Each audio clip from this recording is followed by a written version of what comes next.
What's the dumbest thing an ex ever said to try and win you back? When I first tried to break up with her, she just kept saying no until I gave in. She said no for more than 10 minutes. The second time I tried to break up with her, she pulled the same trick, but this time, ready for it, I beat her at her own game and said yes in response. When I got bored of this back and forth, I said, well, it's a yes, so I'm sorry. Goodbye. She then messaged my brother and sister-in-law, whom she had never met, telling them that I needed to call her back right away because she was unstable and didn't know what she was capable of. When my brother told me that I told him to ignore her, she continued to message them saying everything from when she was pregnant to she deserves better, she deserves me. After 24 hours of relentlessly contacting my family, a family of 7 total, I turned my phone back on and saw I had 150 texts and 19 voice emails from her. As an aside, this is where I learned an iMessage can only be so long. When it exceeds the maximum character count, you have to press on the message, and it is opened up on the Notes app. When I called her back, she immediately started yelling at me saying things like, how dare I? Who do you think you are? She deserves better.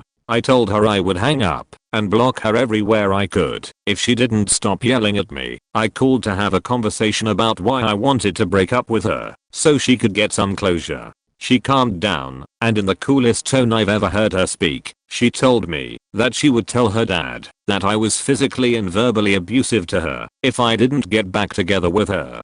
Her dad was not a particularly big or scary guy, but he works with my dad where I also work, and it would have been a career ender for me if they had believed her. I decided to roll the dice and tell her that her dad knows she has mental issues and there is no way he would believe her. I knew her dad before I knew her, so I was 25% confident he would take my side. She did have mental issues. For whatever reason, she believed me and went back to crying and yelling at me. I said goodbye, please don't contact me again. After 6 more months of repeated attempts to contact me, I found out she got engaged to some poor guy. I don't know how, who, why, or when it happened, but I was happy it was finally over for me. Unfortunately, I was wrong. She will still follow and unfollow my girlfriend and her dog's Instagram account, as well as like and unlike 2+ year-old pictures on their accounts. She is now married, as of a few months ago, and is still pulling this sheet every once in a while. If she wasn't so messed up, or if I didn't respect her dad so much, I would have contacted the guy she married and told him, but at the end of the day it's just not worth it. I may have handled it poorly, but she was a complete nightmare to date. She had crazy mood swings, would yell at me in front of my family and friends, was incredibly bossy, and we had nothing in common. Only a crazy person would think the relationship was going somewhere. TLDR, I managed to find and date the craziest girl I've ever heard of, and it didn't go well. Calls me 6 months after our breakup at 11 PM on a weeknight, when I had classes the next day, college. She tells me, remember that tree at the peak of American Fork Canyon that we carved our names into? Yeah, I'm gonna drive up there right now to see it. If you wanna go with me. Why would I want to take a 2-hour drive up the canyon in the middle of the night? Also, I have school tomorrow. Oh. Okay, this was after she ended our 3-year relationship to God be with some white trash bad boy named David that she somehow knew from before I met her. He had gone to prison for stealing semi-trucks and just got out a month or 2 before she ran off with him. I spent about a month acting like a pathetic moron, texting and calling her, begging for her to take me back. To be fair, it was my first real relationship and the thought of losing her was unbearable at the time because I was an idiot. 6 months had been plenty of time to move on though. Thank God she waited that long to crawl back so I could use my brain and say no thanks. Never heard from her again. Though I did see her in the newspaper about 2 years later. Apparently her, David, her twin brother Brad, and some other chick all got arrested for counterfeiting money and trying to use it at a local vendor's. They even used plain printer paper and a cheap inkjet printer to do it. I like to imagine them drugged up and suddenly feeling like geniuses when they figured out how to line it up and print on both sides of the paper. Edit. Found the article. I should mention that she looked a lot better when we were dating. Not sure what happened to her. Probably drugs. I broke up with a guy in senior year of high school.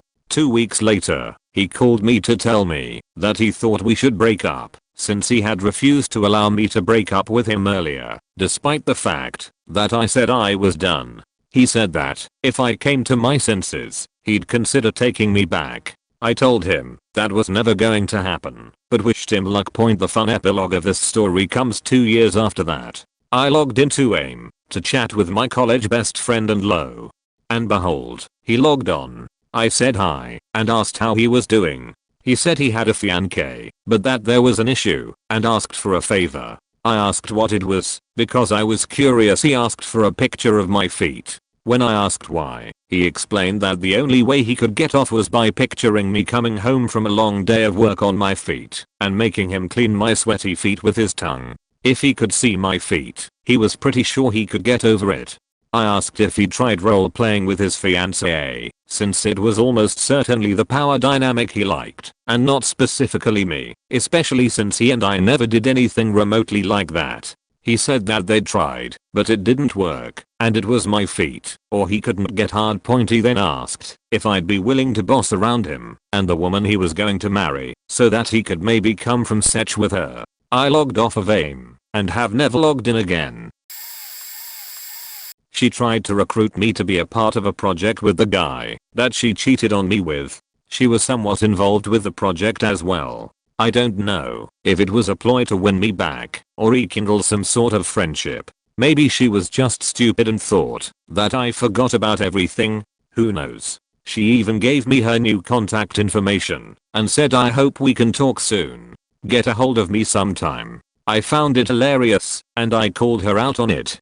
Basically told her that I'm not interested in participating in the project because the project itself simply didn't interest me. I didn't forget about everything. I still think you're a shitty person and I have absolutely zero respect for you. I'm insulted and flabbergasted that you would ask me to be a part of something where I would be working alongside the guy you cheated on me with and subjected to being around you. Why would I help you out after you, figuratively speaking, stabbed me in the back? If you're trying to rekindle some sort of association between us, I'm not letting you back into my life that easily. Show me your intentions and we'll go from there. And if you're pulling this buddy sheet just to rope me into this project, just cut the rope now and walk away. Never heard a damn word from her after that. I got my answer.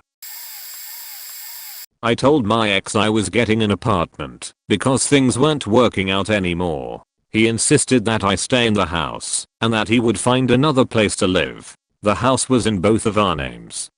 Okay, fine. In the course of about 3 weeks, he repeatedly broke into the house. I changed the locks twice and hid tape recorders in the flooring. I freaked the fuck out and went to the police. They took my statement and warned him not to contact me. About a week later, I woke up one day to find him army crawling on the floor into my bedroom. I screamed at him to get the fuck out of my house, and to this day, I really don't think he understood why I was so upset. About a week later, I came home from work. I worked 10 PM to 7 AM to find the power was out and it was freezing in my house. I called public service and they told me that the other person on the account had called and said that we had moved out, so they came and tagged it out.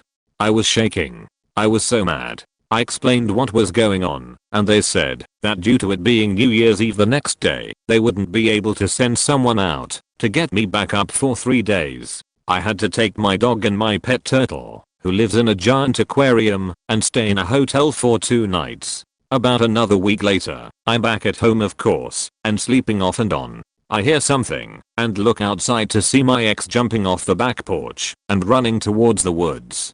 I freaked the fuck out and called the police of course. I talked to the same cop that dealt with me before and he said to call back if he came back. I was frustrated that was his response and told him well he's not gonna come back again today. I swear to God, about a half hour later, I was laying in my bed. I was too freaked out to sleep and I saw a shadow move very fast by the window. I was like oh hell no. I just knew it was him. I grabbed my cell and dialed 911 and told them that he was back. Not 5 minutes later, I heard sirens screaming outside and 2, then 3 cop cars came hauling down the driveway. I heard them yell at him, and I watched him get arrested right outside my door. After being terrified for the last month of my life, I felt so relaxed and safe. I ended up oversleeping for work that night because it was the first sound sleep I'd gotten. Everyone at work knew what had been going on, so I woke up to a bunch of missed calls from my manager and a couple co-workers freaking out and asking if I was okay. We laugh about it now and refer to him as the low crawler, but I assure you that at the time, I was faking terrified. You'd think that after almost 7 years, you'd know someone. I really wonder if he thought that, after doing all of those things, I was going to be like, hey, I can see you really do still care, let's give it another shot. TLDR, X flipped out and stalked me damn near Fatal Attraction style. When I was 17, I dated this trailer trash girl from the next school over. Because I was shy and awkward, I had no relationship skills. So, like any young idiot, I fell wildly in love with the first person that noticed me. Short, blonde, big tigs. So fast forward through her cheating on me multiple times, drugs, and her dumping me, and fist fights in all ages Seattle grunge venues, being underage drunk on the avenue in 1992, Doc Martens in people's faces. Lots of head games. Like Sid and Nancy / Kurt and Courtney. The crazy ones drag you through hell. Anyway. 20 years later. After Christmas shopping for my wife and kids, I say fuck it, I need a beer. Pull off into this random roadhouse. Belly up to the bar. Look in the mirror, and there behind me is a former Little Miss Blonde.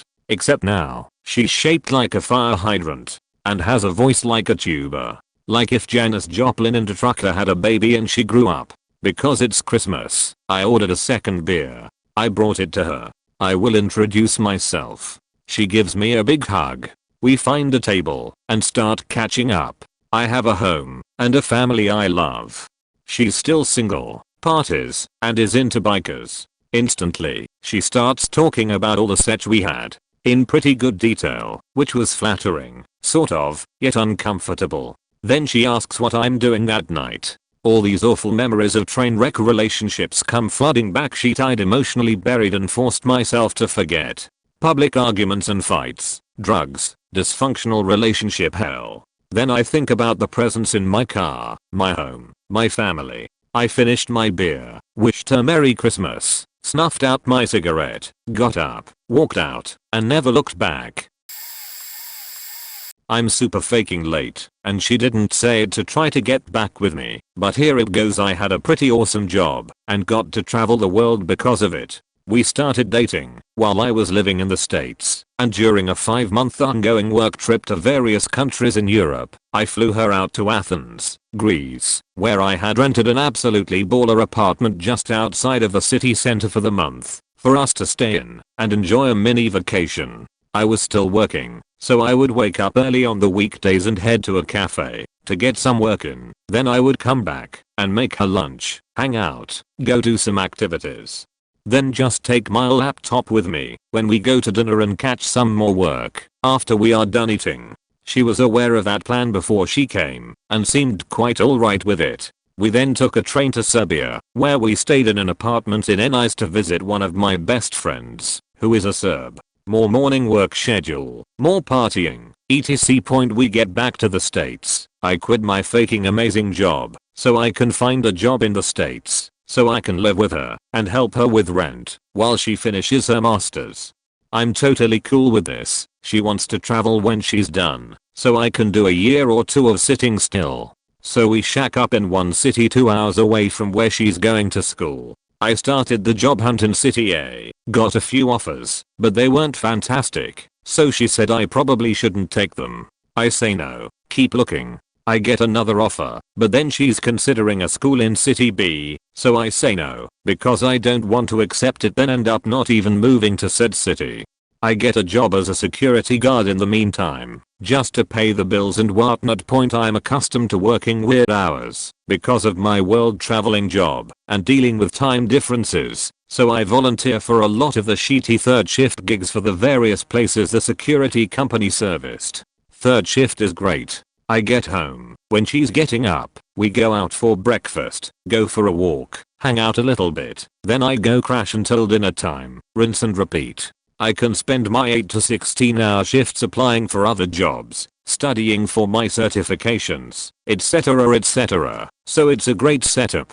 I'm easily putting in over 70 hours a week, no sweat, usually upwards of 80 points. She gets into the school in City A, so I say that I'll just transfer my security job over there. I had already investigated it, so I could move with her and still have some income while I applied, interviewed, etc. for the well-paying jobs in my industry. The whole time we've been back in the States, she has been more and more distant. Our such life became virtually non-existent, and she spent most nights while I was at work avoiding texting me and playing video games with her online friends, all of which are incredibly thirsty fuckboys. She moves to the college town I'm following in 2 weeks after I can get the transfer finalized and whatnot. On one of my rare days off, we were playing a game of LOL together. We were both gamers, her much more so than I though, and talking on Skype, and in the middle of the faking game tells me she hasn't cared about me since we got back from Europe, and it's stupid that I have issues with her spending all her time talking to other guys, and I should stop shoving my insecurities on her. And she's disappointed in my being a security guard, and that I'm very unmotivated. I say fair enough, what can we do to fix it? Even though I should blown my faking top then, because I quit my baller faking world traveling job to support her through a higher degree. She gives me the let's take some time, grow a little bit, and keep in touch, and start out as friends again, like we did before. Okay, that's a load of shit, but if it's what you want then I'm on board. A few weeks go by, I don't talk to her, because she said she wanted some space. Turns out she immediately started dating another guy and had been telling my friends how shitty of a person I was and how I was doing nothing with my life but being a security guard. Fuck her anyways. A few weeks after that I signed a contract with a high paying job similar to my old one, just minus the excessive world travel, in the same faking city just to spite her. Bought a motorcycle, and I'm generally 10x better off than I was spending all my money supporting her dry vaginid self. My second wife was deported back to Canada for committing a serious crime. Throughout the time I believed she was innocent. I wrote her 5-page letters every other day, kept her commissary filled up with cash. I spent thousands on phone calls and money on her account so she can call her family. The moment she got out of prison, she cheated on me. Same day. A few hours after. Yes, I was still in the USA, but I was less than 5 days away from making that trip, giving up my citizenship and becoming Canadian. We were going to start a family, yada yada. Yet she just couldn't wait 5 days for me.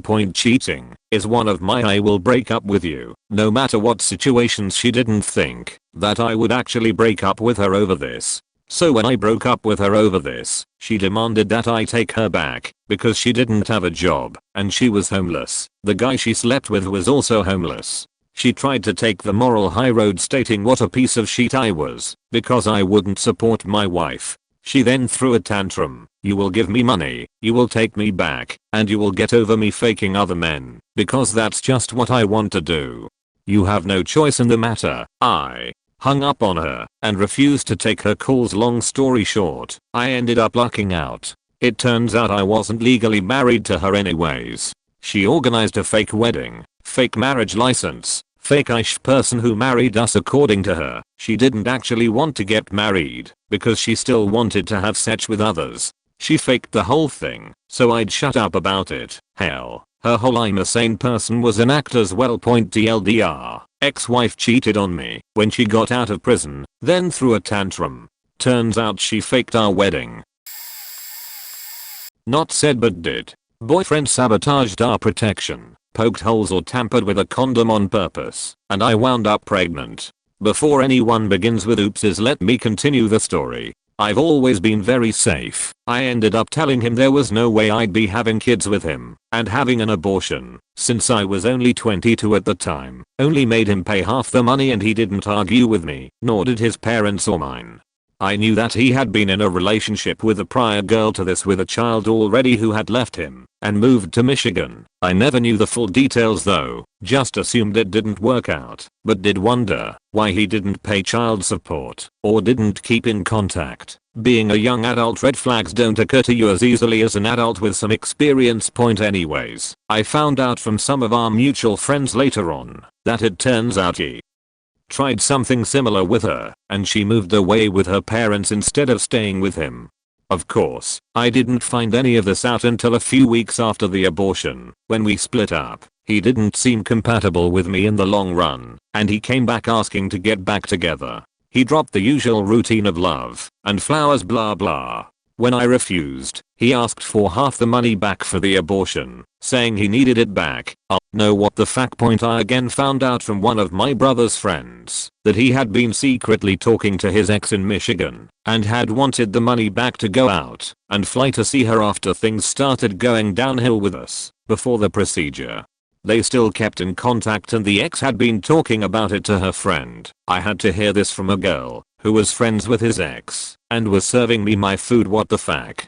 I don't think his ex had any idea we were even together or what was happening. He was lying to his ex and she had no idea what had happened. So he tried to trap two women, got one knocked up, and had two plans to keep them both on the fence. Here's the kicker. For a short while we were staying with his parents and they knew about this. When I confronted them and asked them why they didn't tell me, they simply said they didn't want to get involved in their son's business. Lucky for them my mom didn't sue their ass off. I'm pretty sure getting women pregnant on purpose can be considered some kind of such crime somewhere. I'm not really sure if this constitutes as a tried to win you backstory, but he did attempt to get me back after all that bullshit and lying. He did way more shit later down the road. So many stories. He did manage to fly back to see her, got her knocked up again, and came back to town before she had the second child and wound up with one of my ex-friends in town. Lol, he was a sick dumb fuck. But the small town I lived in for a while was faked, and I was a young naive college girl, more angry at myself that I didn't see right through all that shit. But lesson very learned. I'm glad only 3% of the faked up relationship stories I've had are on Reddit. My posting history would be a faking train wreck. Lol. Edit. My brother is currently in a relationship with a girl who threatened him with if you break up with me, I'll go to the cops and tell them you rap my little sister bullshit. He still is with her, and her manipulative as fuck relationships. Lol. I'm a bit late to this thread, but an ex of mine actually burned her mother's house down to get me back. I broke up with her after about 2 years, or suspected lying and cheating. She moved back in with her mom. When we broke up, she kept trying to contact me and get back with me, but I just couldn't handle her immaturity and lies. Then one day she called me and told me her mom's house had burned down. At first I thought it was a lie, but after talking to her mom I confirmed that it was true. I felt horrible for both of them. She was home when the fire started, and she had miraculously escaped with her dog.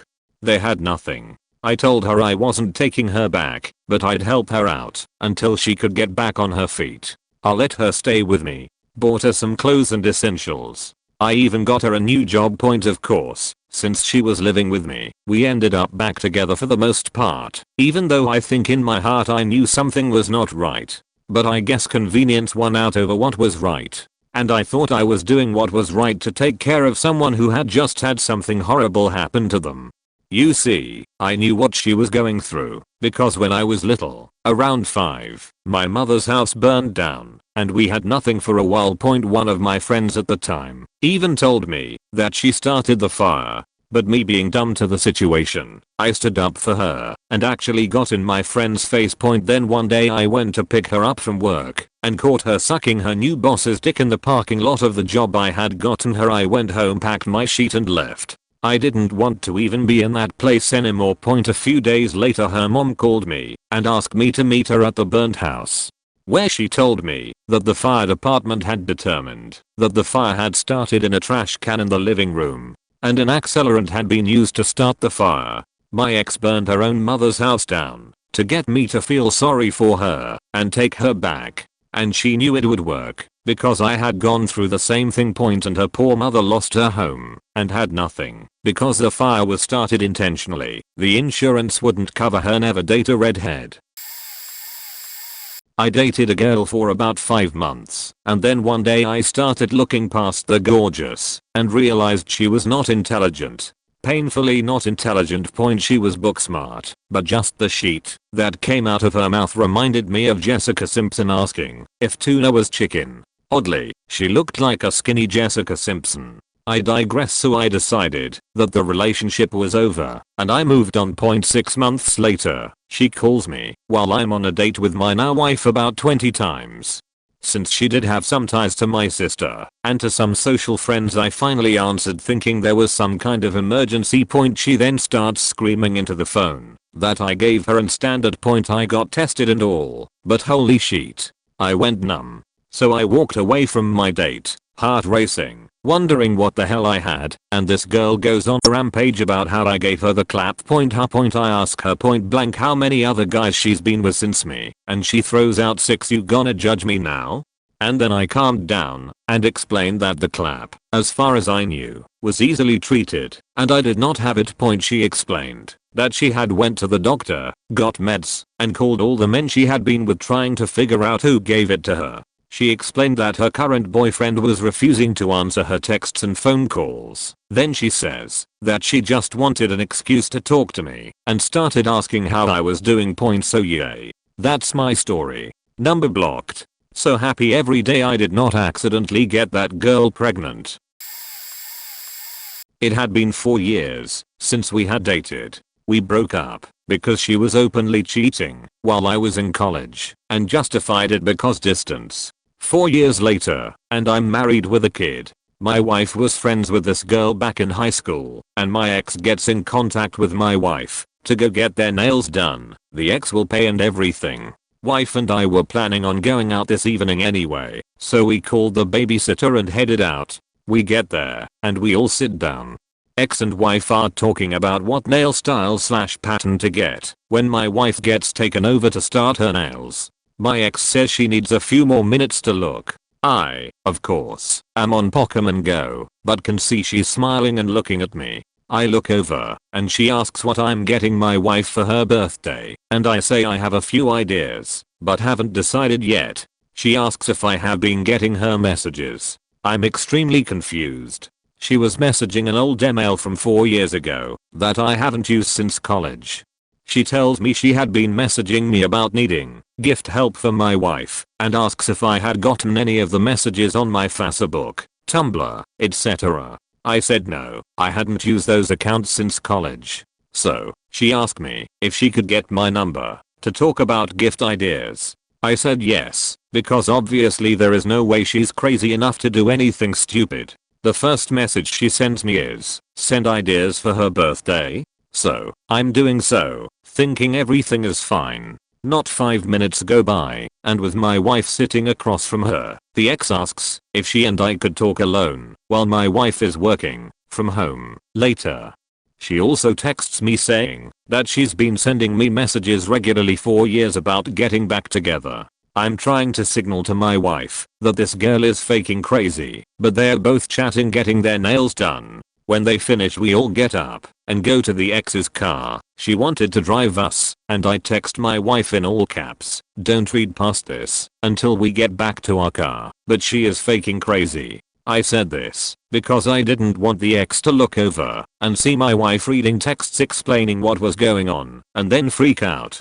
So when we get back to the car the ex says, I know you work later, but after you're done do you want to hang out? My wife says maybe, and the ex says she'll be in the area anyway because she wants to stop and see an old friend. My wife and I get in our car and start heading home, and I explain and show the texts. My wife is upset, but says that the ex is a dumb bitch who gave her $70 nails for free, so it's all good. The ex continues to text me saying she will be in the area if I want to just say I'm going to the park that's nearby to play Pokemon Go, of course.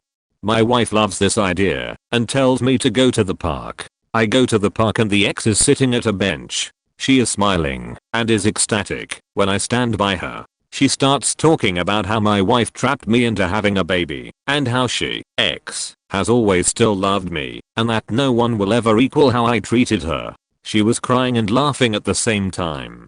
I tell her I'm happy and that I hope she has closure. Ends up with me getting in my car and her clinging to the side until I speed up and she falls off. She was yelling something as I was leaving. I don't know what it was, but if I had to guess, I think she was saying, "Team Instinct is shit."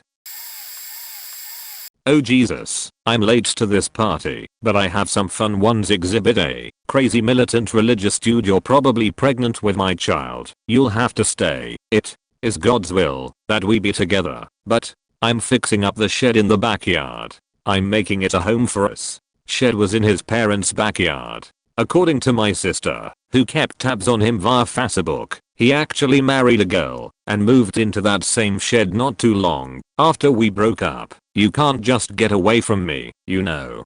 Your dorm doesn't have the kind of security that can keep people with my skill set away. Dude was a locksmith. Come outside right now. We need to talk. He lived 2+ hours away from me and it was 3:30 AM. He drove to my house and was standing under my window. Exhibit B. Also religious abusive nutcase. This guy broke up with me, so I'd beg for him back. After months of mental and emotional abuse, somehow instincts kicked in, and I was out of the state the next morning. He called to accept me back a day or two later. This was the aftermath. What? Do you mean you're gone? You never came to ask forgiveness? Hadn't done anything except be broken up with? If you come back, we'll get married next week. I'll arrange everything. You'll get to use the old chapel like you wanted. I'll tell them you aren't really a hoe. I'm getting you a plane ticket.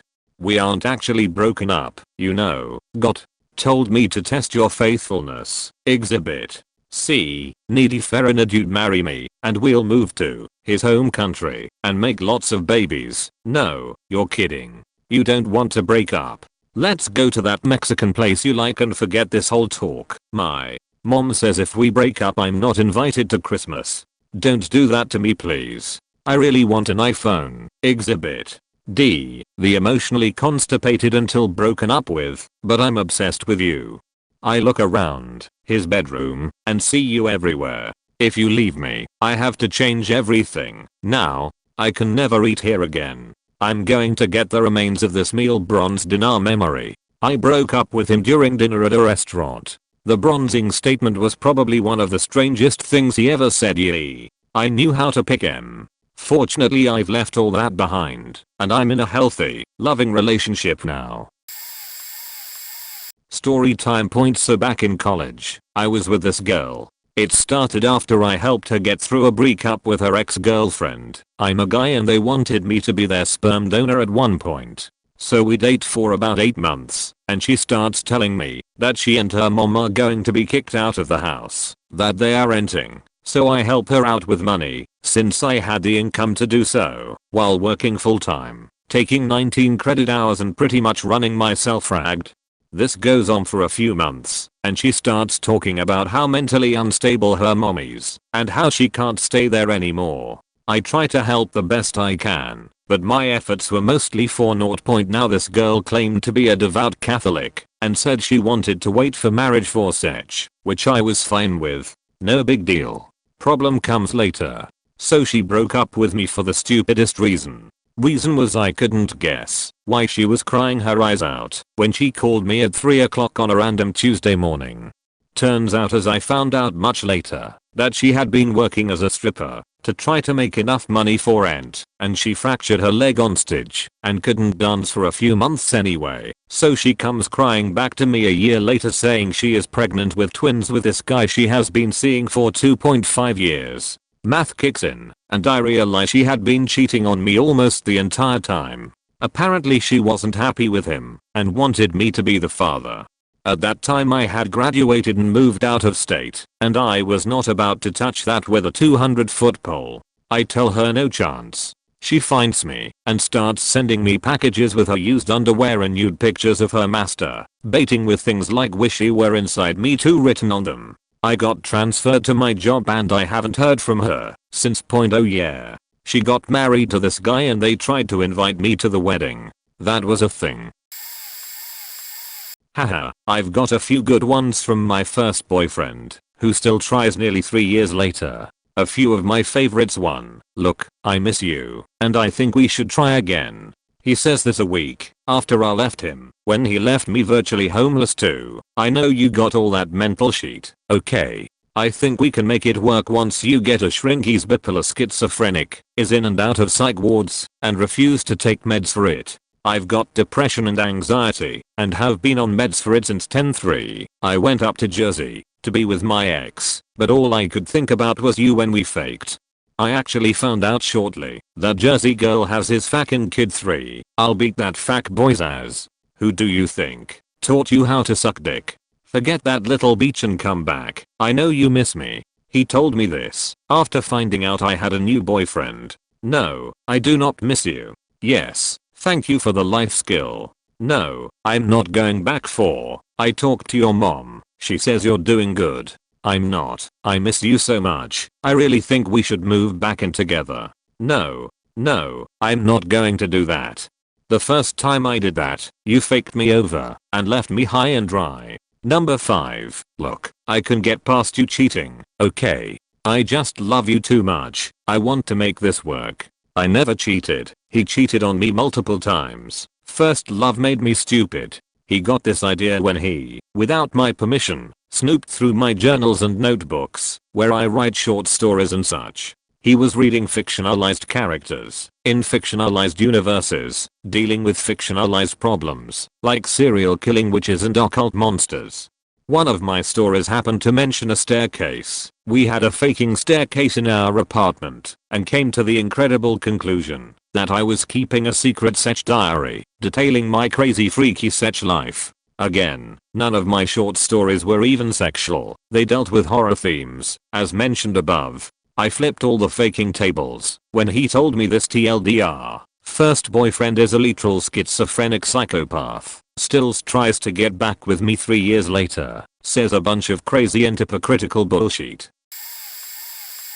I met the love of my life in July after I graduated from high school. We fell in love very quickly, and I knew he was the one. We started a long distance relationship that spurned a lot of stupid love actions. First, I dropped out of a 4-year university degree, losing many scholarships in the process, in favor of a 1-year certificate program at college. I might add that the certificate is not recognized in my current city. Anyway, this started 8 months of living 600 kilometers apart. Every second weekend, we'd each drive 300 kilometers to meet halfway in my hometown, or one of us would drive the full distance. We'd spend less than 48 hours together, and each would go home. This happened no matter what, through honest to goodness blizzards, snow, ice, and rain. I once drove on a freshly snowed on highway with no tracks whatsoever to get home. Another time, a police officer called my boyfriend from a town on the way to me to tell him to drive safer because people had made complaints. Oops. A year after meeting, I moved to his unknown city with no job waiting, no friends, barely any savings left, and a useless certificate. He worked evenings with a dismal salary and 4 years of trade school ahead of him. We got married that fall. 2 broke kids, 19 and 20, living in an apartment, barely making ends meet. 2 years later, we are still broke. Okay, it mostly just feels that way now. Building a house together and expecting our first child. We are doing just fine. Happier than ever. All those crazy stupid things just worked out.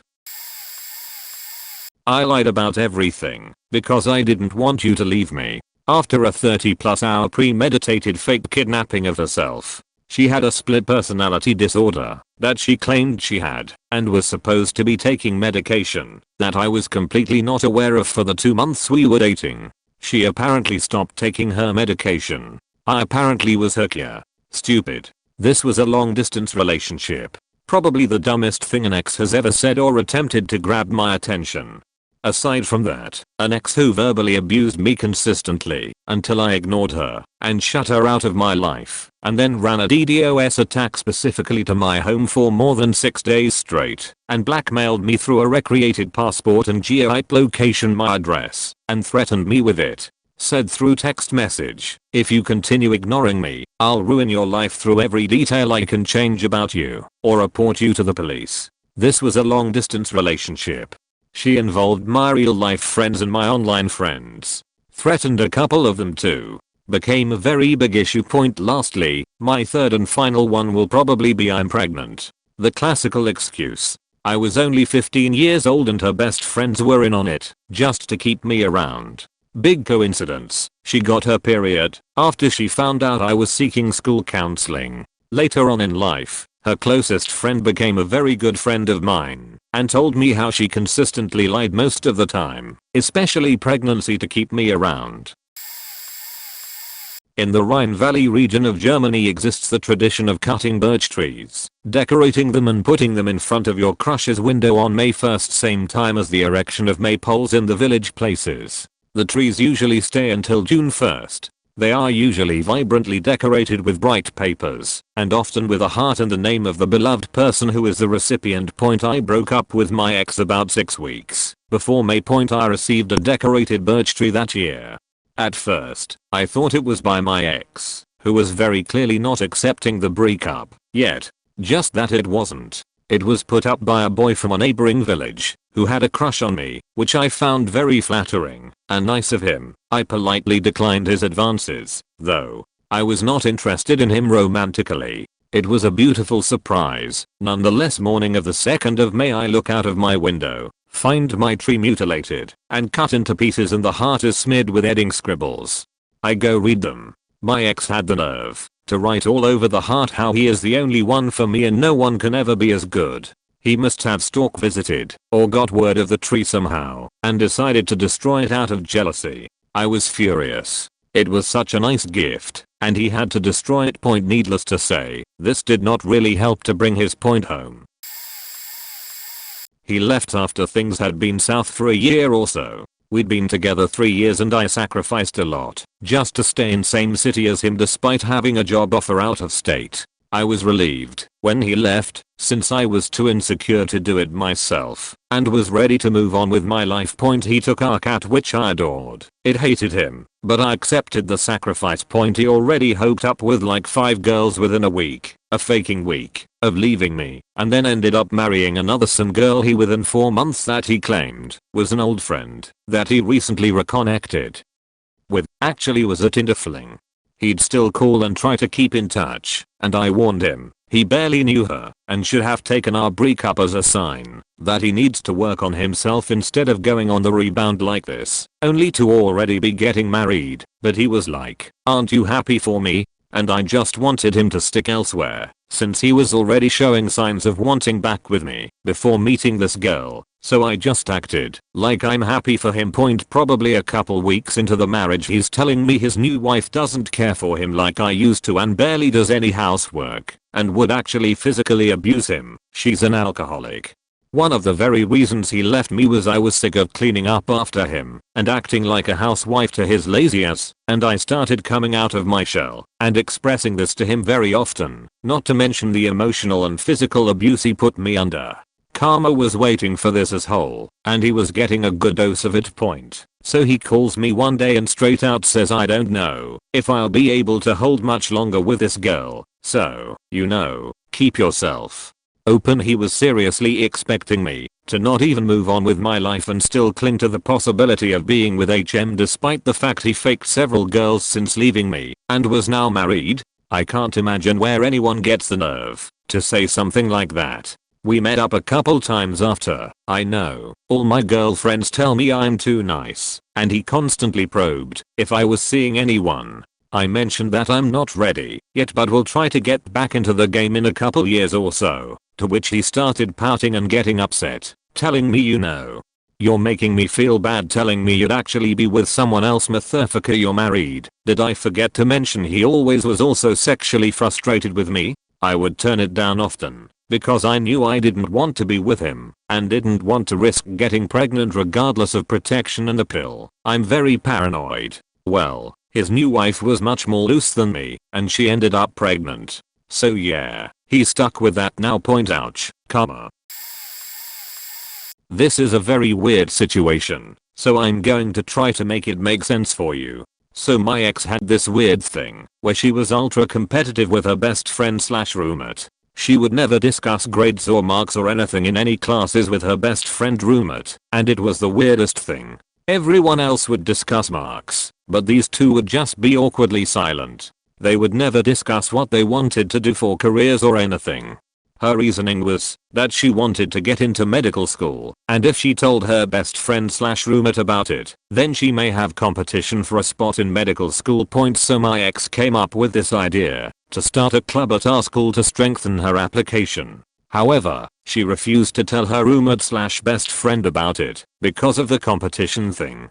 She did tell her other roommate who was not in the same program, though. So one day, myself, my ex and the roommate slash best friend decided to go get something to eat together.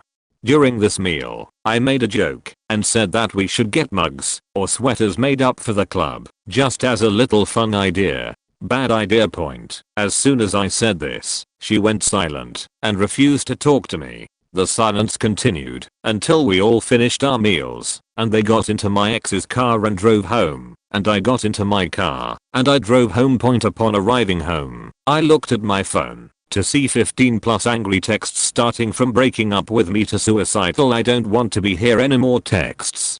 I called and called over and over to try to reach her. The one time I reached her, she told me she drove 45 minutes away along a dirt road and she was going to end it all out there because she was a very religious person, and because I feared for her safety, I told her that if she hung up the phone, I would call her mother and tell her what she just told me. Very family oriented. She agreed to stay on the line as I drove out 45 minutes into the country on a single dirt road and found her pulled into a field on the side. I was able to talk her down and convince her to come home, but this was something we couldn't recover from, and I ended things a week or two later when she was more stable. TLDR, my hyper-competitive crazy ex-girlfriend threatened to kill herself after I told her best friend about a public club that we were starting together. Edit. This was supposed to be the dumbest thing an ex has said to try and win me back, and I really didn't answer the question, so here it is. He tried to win me back by telling me he loved me for the first time after I had already started dating someone else, telling me he would pay me to walk over to his house and give him a blowjob, telling me that I don't love my boyfriend and I'm not happy. Basically he was a miserable, grumpy drunk who was too scared to tell me his real feelings until I had already moved on from him and started dating someone else. It wouldn't have worked out between us anyways. My boyfriend's ex was kind of, okay, really crazy and addicted to heroin. She broke up with him after he learned she had been lying to him about being clean for the 2 years they were dating and was thinking about breaking up with her anyways. About 2 months after this we started talking and she got jealous and decided she wanted him back now. She did everything from threatening to kill herself, sending him pictures of her with a lighter near his favorite record and saying she was going to burn all his stuff that was still at her house, threatening to attack me, telling him she was pregnant, telling me that he was texting her and calling her constantly, telling her he still loved her, etc. Here's an example of a Facebook status she posted about me while she was trying to get my boyfriend back. I'm about to go all Mandy Milkovich on this Karen as, which is a reference to Shameless and basically means she was gonna hit me with her car. Thankfully she got clean and apologized to me and stopped trying to get my boyfriend back. Now she's in prison for something drug related or stealing related, not sure which, and I heard she's probably going to be doing 6 to 7 years. Not an ex, but a stalker. Friend of a friend, and married with 2 small children. We were on a night out together with a number of other people, one of whom was a stranger, and very blatantly creepy. Towards the end of the evening, the creepy stranger pushed me up against a wall and told me that he deserved to fuck me, was somehow drunkenly able to fight him off, and mercifully he bailed on us all and left shortly thereafter.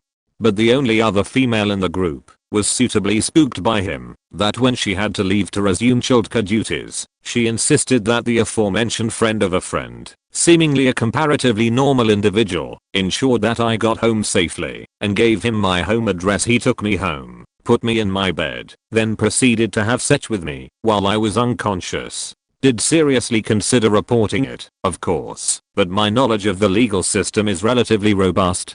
And I knew that I'd be torn to shreds in court. He left in the morning, then proceeded to stalk me for the next 2.5 years. Sent roses to my workplace over and over again, befriended my housemate to garner information about me and my general whereabouts, and came by in the middle of the night to deposit gifts through the litter box. He must have spent hundreds and hundreds in total. That should have been going on with his children. Cops, helpfully, told me that they couldn't do anything until he actually caused me harm. I bumped into him a year or so after it all began at a function, and he sexually assaulted me in public, then protested that my lack of engagement was unfair because he had left his wife and children for me. When I pointed out that I had never once expressed any willingness to pursue anything with him, he admitted that he knew this was true, but couldn't help himself. Last I heard he was in therapy over the whole situation, lol, and has recently got engaged to a new partner. He still makes contact, usually via messenger apps etc, all the time. Tiresome though it is, I've deduced that cutting all feasible lines of communication, based on precedent, is likely to result in the resumption of more physical stalking, so I choose to simply ignore any messages as they come in. And come in they most certainly do. Happy days. Very late to the party, but here goes. About 6 months after the breakup, he was physically, emotionally, sexually abusive, and I had blocked all contact. The ex had managed to create a Skype account under the name of one of my friends and I accepted thinking it was her. Nope. Anyway, he starts going on about how his grandfather has Alzheimer's, and it's getting worse, and how he keeps asking when the wedding is. We were very briefly engaged till he cheated, and I called him out on it, and he proceeded to break up with me real quick, like I ended it first. And then he said, you should just move back down here, we could get married, and have a kid just until my grandfather passes. I'm just sitting there like what the hell. I then started to laugh so hard I cried, and promptly told him to leave me the F alone, or I'd go to the police, then blocked him. Little did he know, his sister and I still kept in touch. And when I reached out to her to have her pass on my well wishes to her grandfather, they were amazingly sweet people. She was shocked, because they both were perfectly fine, healthy, and clear-minded, and she said my ex was miserable and jealous, because he's found out I'd moved on into something very serious. She later messaged me to let me know she'd shared that whole thing with her grandparents, who were very mad.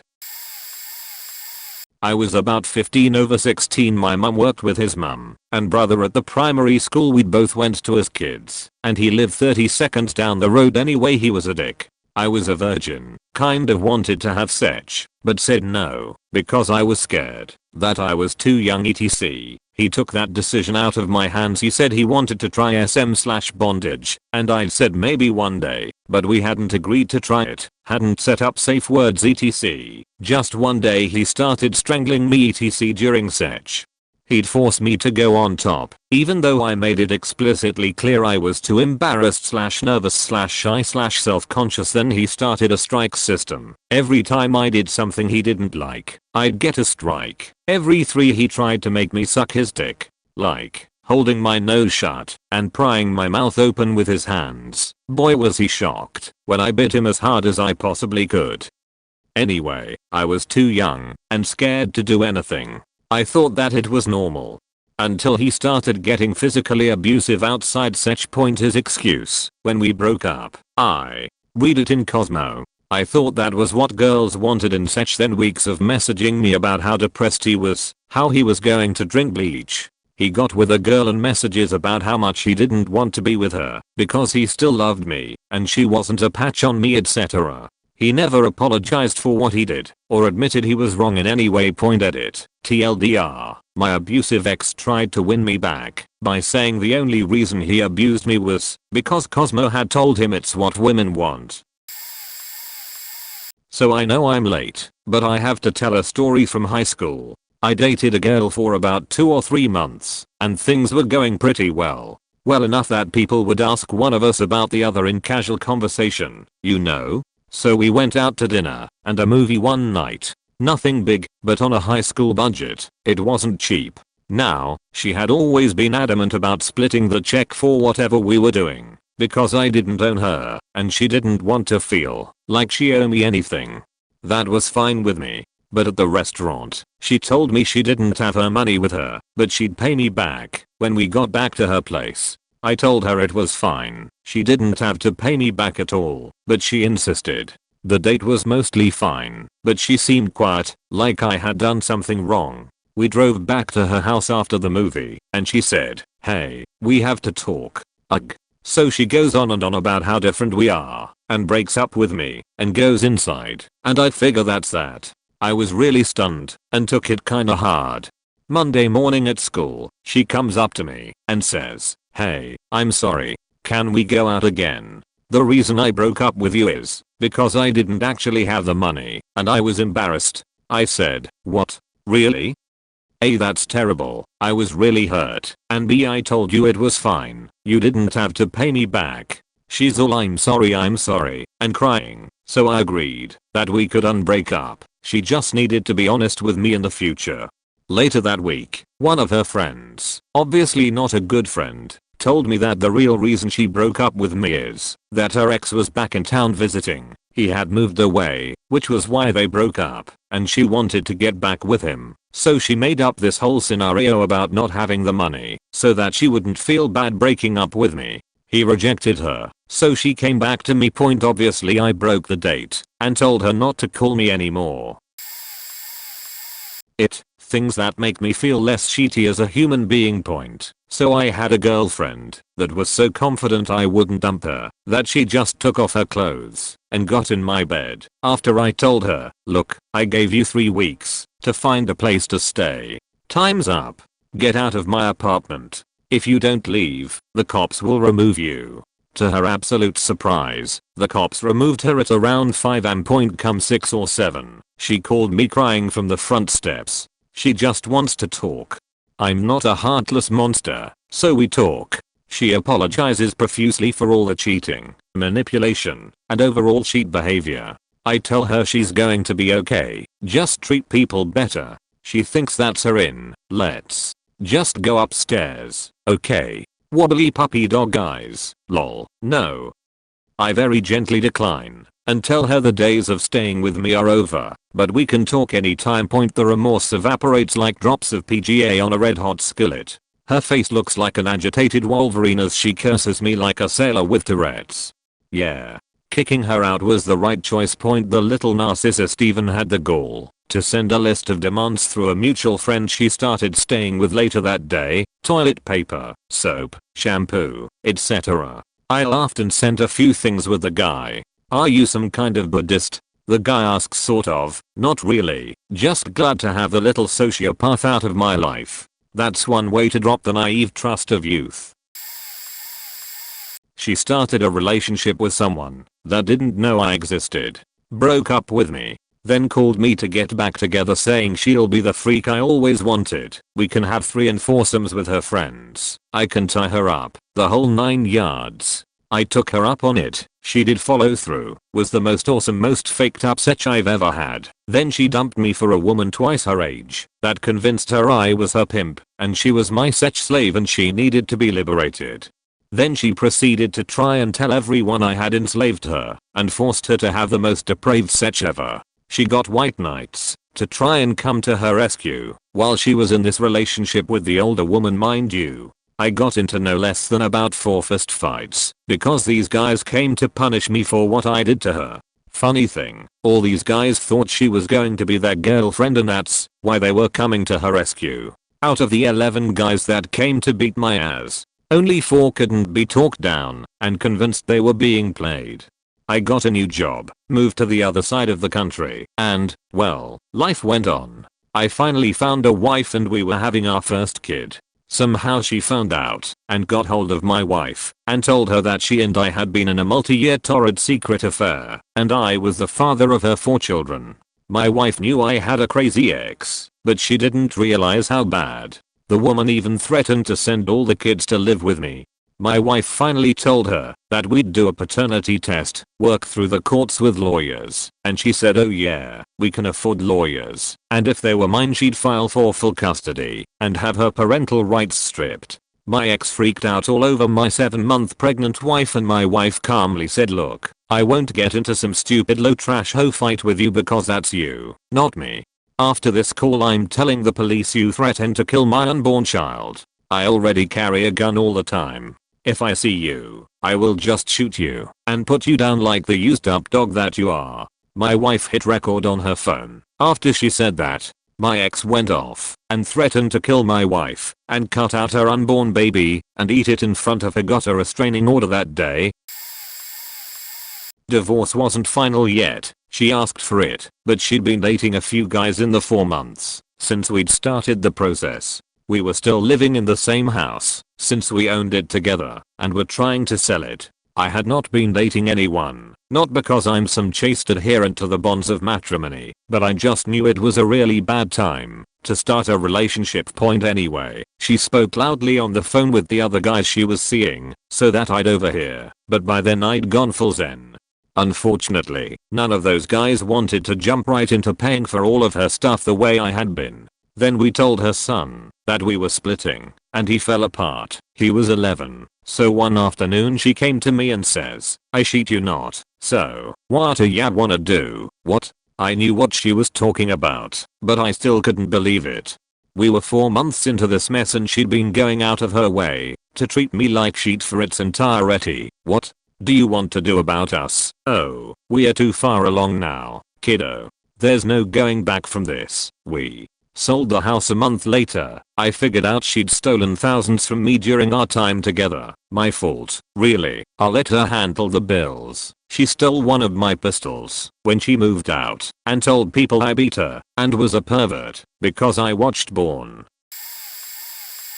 Backstory, we were like 17 over 18. So we had already been broken up for a few months at this point. She had cheated on me multiple times and was physically, verbally, and emotionally abusive towards me, and later on in life sexually abusive, rapping me once. I wanted nothing to do with her. Unfortunately my family was friends with her. They wanted me to hang out with her because she wasn't doing well mentally/emotionally and thought hanging out with me would help her.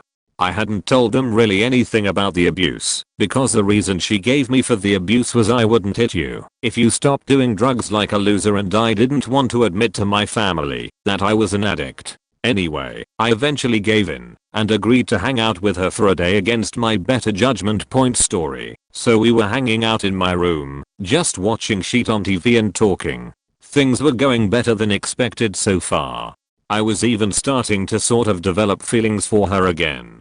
Suddenly I get a text from a girl. She asked me who the text was from, and I told her. Suddenly she slaps me, pretty hard too. I say what the fuck? She says she doesn't want me talking to other girls. She then hits me with what I think is the stupidest thing I've ever heard. I don't want to date you, but I don't want you dating anyone other than me. We ended up getting back together for a while after, on and off for about a year. We eventually broke up, but I don't remember how it happened. Now I pretty much cut her out of my life completely. Unfortunately I saw her at the liquor store she worked at a few weeks ago. I didn't know she worked there. Shit was awkward.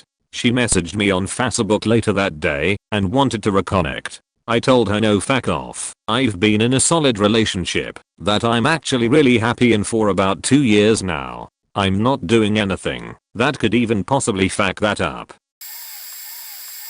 This is more of a grand gesture to win you back rather than a thing said. Point. So we had recently broken up. The feelings just weren't there and she was sort of clingy. I ended up having to lie about myself just to make her happy, but in the end, it just wasn't going to work out. So I called her at work to tell her that it was over. She cried profusely, even though we had only been dating for like 2-ish months. I felt bad, but that's normal for a breakup. Anyways, a few days later I'm hanging out with my friends and I get a phone call from my mother. She drove all the way up to our house on Black Friday to apologize. We live in the middle of nowhere and like an hour away from her. Anyways, my friends drop me off and we awkwardly hang out that evening. Then I tell her she has to go home, but it begins to snow a lot. She can't go home and now she's stuck staying at my house after all of the awkwardness. She corners me and says that she's so sorry and that she wants to try to make things work. I in a moment of weakness accept. She sleeps over, and then that next morning I wake up with a pit in my stomach and all I can think about is, no, this will not work. We have to break up. I break up with her again, and she cries, and I take her out to her car in the driveway, and she asks all sorts of strange things like, can we still be friends? Will you ever change your mind? I begrudgingly say, yes, of course I lied. I was she and she was the he in this story. I was the creepo that showed up at her house in a grand gesture. Thinking back on it, she wasn't worth it, and I'm in the most amazing relationship I've ever been in. We're engaged, and life has never been so awesome. So don't do things like this, because they're creepy, and best of all, you will find somebody, chances are, somebody 1,000,000 times more awesome than they were. I had this convo with my shitty ex about 3 months after we stopped talking. It was a toxic relationship, and she had cheated on me twice when we were dating, so I was in heavy moving on mode and wanted to leave her all behind. She had other plans, I guess, and she was supposedly drunk during this 2-pointer. I miss you, me. You don't miss me. Why don't you miss me, me? Because I don't. Simple as that. What about her child? Don't you miss him? He misses you, me. Don't try that shit again. Won't work. I think we should still get back together, me. Well, I don't, so not going to happen. We're obviously not going to get back together, me. Yep. Glad you finally figured that out. That's not what you're supposed to say. I miss you, me. Okay, I stopped texting back after that at this point. But she kept going, texted me this in under 5 minutes. I never responded. Is it because of former friend of mine that she faked when we were still dating? We are only friends now. He's a baby. You don't complain as much. I like your new car. I want to ride in it. We really need to hang out. I miss our cuddle time.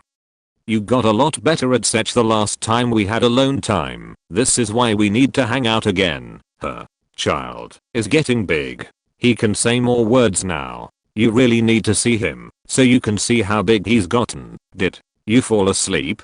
Text me tomorrow. Needless to say, I never did. But I got a pretty good laugh when I saw how desperate she had gotten.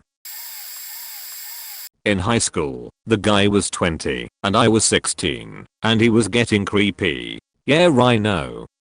Should have expected it with that age gap, but we met at work, and I thought he was younger. He thought I was older. We clicked before we knew each other's ages. Anyways, he started saying things like, I'm going to buy you an engagement ring for Christmas. We can just tell your parents it's a promise ring. Like, you know, we've been together for 2 months. I tried to let the guy down easy and said I think we just really need a break. We haven't talked for 2 weeks. Then I run into a mutual friend of ours who says, oh, I just ran into at the mall last night and he was telling me how great you two are doing. I'm so happy for you guys. So I call him and ask him why he's telling people we are still together when we broke up 2 weeks before that, and he started crying and was like, I know you wanted a break and that we are not together at the moment. But that doesn't mean I have to stop telling people we are together, does it? For several years after, he continually would message me saying that I ruined his life by breaking up with him, and then would ask if I was happy in my relationships, and if I wasn't then we should meet up. He also messaged wanting to meet up after my divorce and said he didn't mind that I had kids. I finally broke up with a girl because things just weren't working out. We'd fight a lot, etc., and honestly I was just tired of it. So finally I'm like, look, this isn't working and I'm done. Try to leave. She steals my car keys, where I had to grab her arm and pry them from her hand just so I could leave her house. After I'm about 15 minutes from her house, I get a phone call and stupid faking me answers it. She's all, I love you and just want you to know that if anything happens to me. I pull over and am immediately, what are you doing? Where are you? I was concerned, you know, because I did care about her. It just wasn't working between us. She's all, I'm just out driving. I don't know where I'm going. So worried, I say just meet me here, wherever I was parked. She does. We talk, we cry, blah blah. We go back to my place and sort of make up. She cheats on me with one of my friends like 2 weeks later. I'm pretty devastated. Break up with her. Break up with my friend lol. Then to top it all off, after a few weeks, she starts texting me, calling me anytime about how she misses me, why did I ever love her, etc. Until I said don't call me, don't text me, don't write me, don't ever talk to me, because you're a horrible human faking being. She tried to reconnect like a year later, to which I told her I'll never forget what you did. It'll never be okay, so I don't know why you'd think calling me out of the blue would get you anywhere. And her response? I just thought we could be friends now. Ha. I came home late from work, and she was pissed at me for no apparent reason other than me being late. She wanted to go to the gym, and was waiting on me, beached at me, and walked out of the room, and went outside to get in the car, so we could go. I decided I'd had enough of her shit, and instead of getting dressed to go work out, I started packing my sheet. She came back wondering what was taking me so long, still angry about who the fuck knows what. I told her I'm done, I'm packing my sheet, and I'm out. She cried the entire time, and yelled and argued. Her roommate even joined in yelling at me, and telling me to just go, and that I was probably cheating her on anyway, clearly not helping the situation. Finally, as I'm done packing, with all of my sheet in my car, I went back one last time, to make sure I didn't miss anything, because I never wanted to come back. She decides now she wants to tell me some personal info. So she asked me to stay and talk for just a second. She turned the lights out, sat on the bed, and asked me to sit next to her. I begrudgingly did so, and that's when she dropped a bomb on me. You remember a while back, when I woke up crying in the middle of the night? Yeah, and you wouldn't tell me anything. What's that got to do with anything that's going on? I wanted to let you know that I was molested. When I was younger I was speechless. I felt bad for her, assuming that it may have been true. I still to this day have no idea if it was, but I couldn't believe she was using that to get me to stay. If it wasn't true, you're an even worse person than I ever imagined. If it is, why are you using it as a bargaining chip to keep this shithole relationship going? I told her that I felt bad for her, and I gave her a nice big hug. Then I told her if she needed anything I would be there for her, but that I couldn't stay any longer, and she needed to seek professional help. Well, after she broke up with me the fourth time, after having denied the 3 previous times ever happened, usually the day after the breakup, and I believe she literally gaslighted herself on these things, which I'd warned her would be the final time, I just said fine, we are done. I was about 2,000 miles away, doing 12 to 16 hour days of training, and had left her with the knowledge that one more time would be it. I'd be way too busy to deal with anything while away. But she picked my first day there to tell me we are done, and I was fine with it, totally meant it. Apparently, to her, this meant it was time to start stalking me. She would say she's going to fight for me. I had told her not to come over, a 15-mile drive, and she would. And when I told her to leave, she wouldn't. Police get called, hilarity follows, and she leaves a week later, same thing. Same 2 police officers, which I realized was male and female as they suspected domestic violence. This time the lady police officer said to me, why don't you get a restraining order so we can arrest her on the spot next time? Clearly stated so the ex would hear it. Which freaked her out. She left, and there ensued days of increasingly vitriolic messages about what a terrible person I'm for getting a restraining order on her. I never did. The officer had suggested it, and that was all. But in her addled mind, she assumed I had. It was all that kept her away. Oh, yeah. Also, well great, I'm dying of cancer. She didn't even have it, or any suggestion or diagnosis to that effect, and you picked this time to abandon me. Fine. I'll be dead in a year. 2 years later, miraculous survival. Me and first real girlfriend broke up. About 2 years later she calls me and tells me she misses me and wants to be fuck buddies. I was offended because I was still butthurt over the breakup, which was really my fault to begin with, so I never called her back. After this, literal hottest girl in school level girl called me and told me she was looking for a fuck buddy. What a dumbass I was. Priorities all out of whack. The result of this was she ended up finding a different boyfriend, hanging out with older people. I was a year ahead of her in school, but a year younger than her, doing drugs and stuff. We both did. Ended up a heroin addict, got clean, got pregnant, stayed clean for the year, after birthing a child, then decided to shoot heroin one last time, I guess, for her 24th birthday, and odd and died. She never was one for details and she probably didn't know that her tolerance would be extremely low and the heroin might be too potent and kill her after she had been clean for a year or two.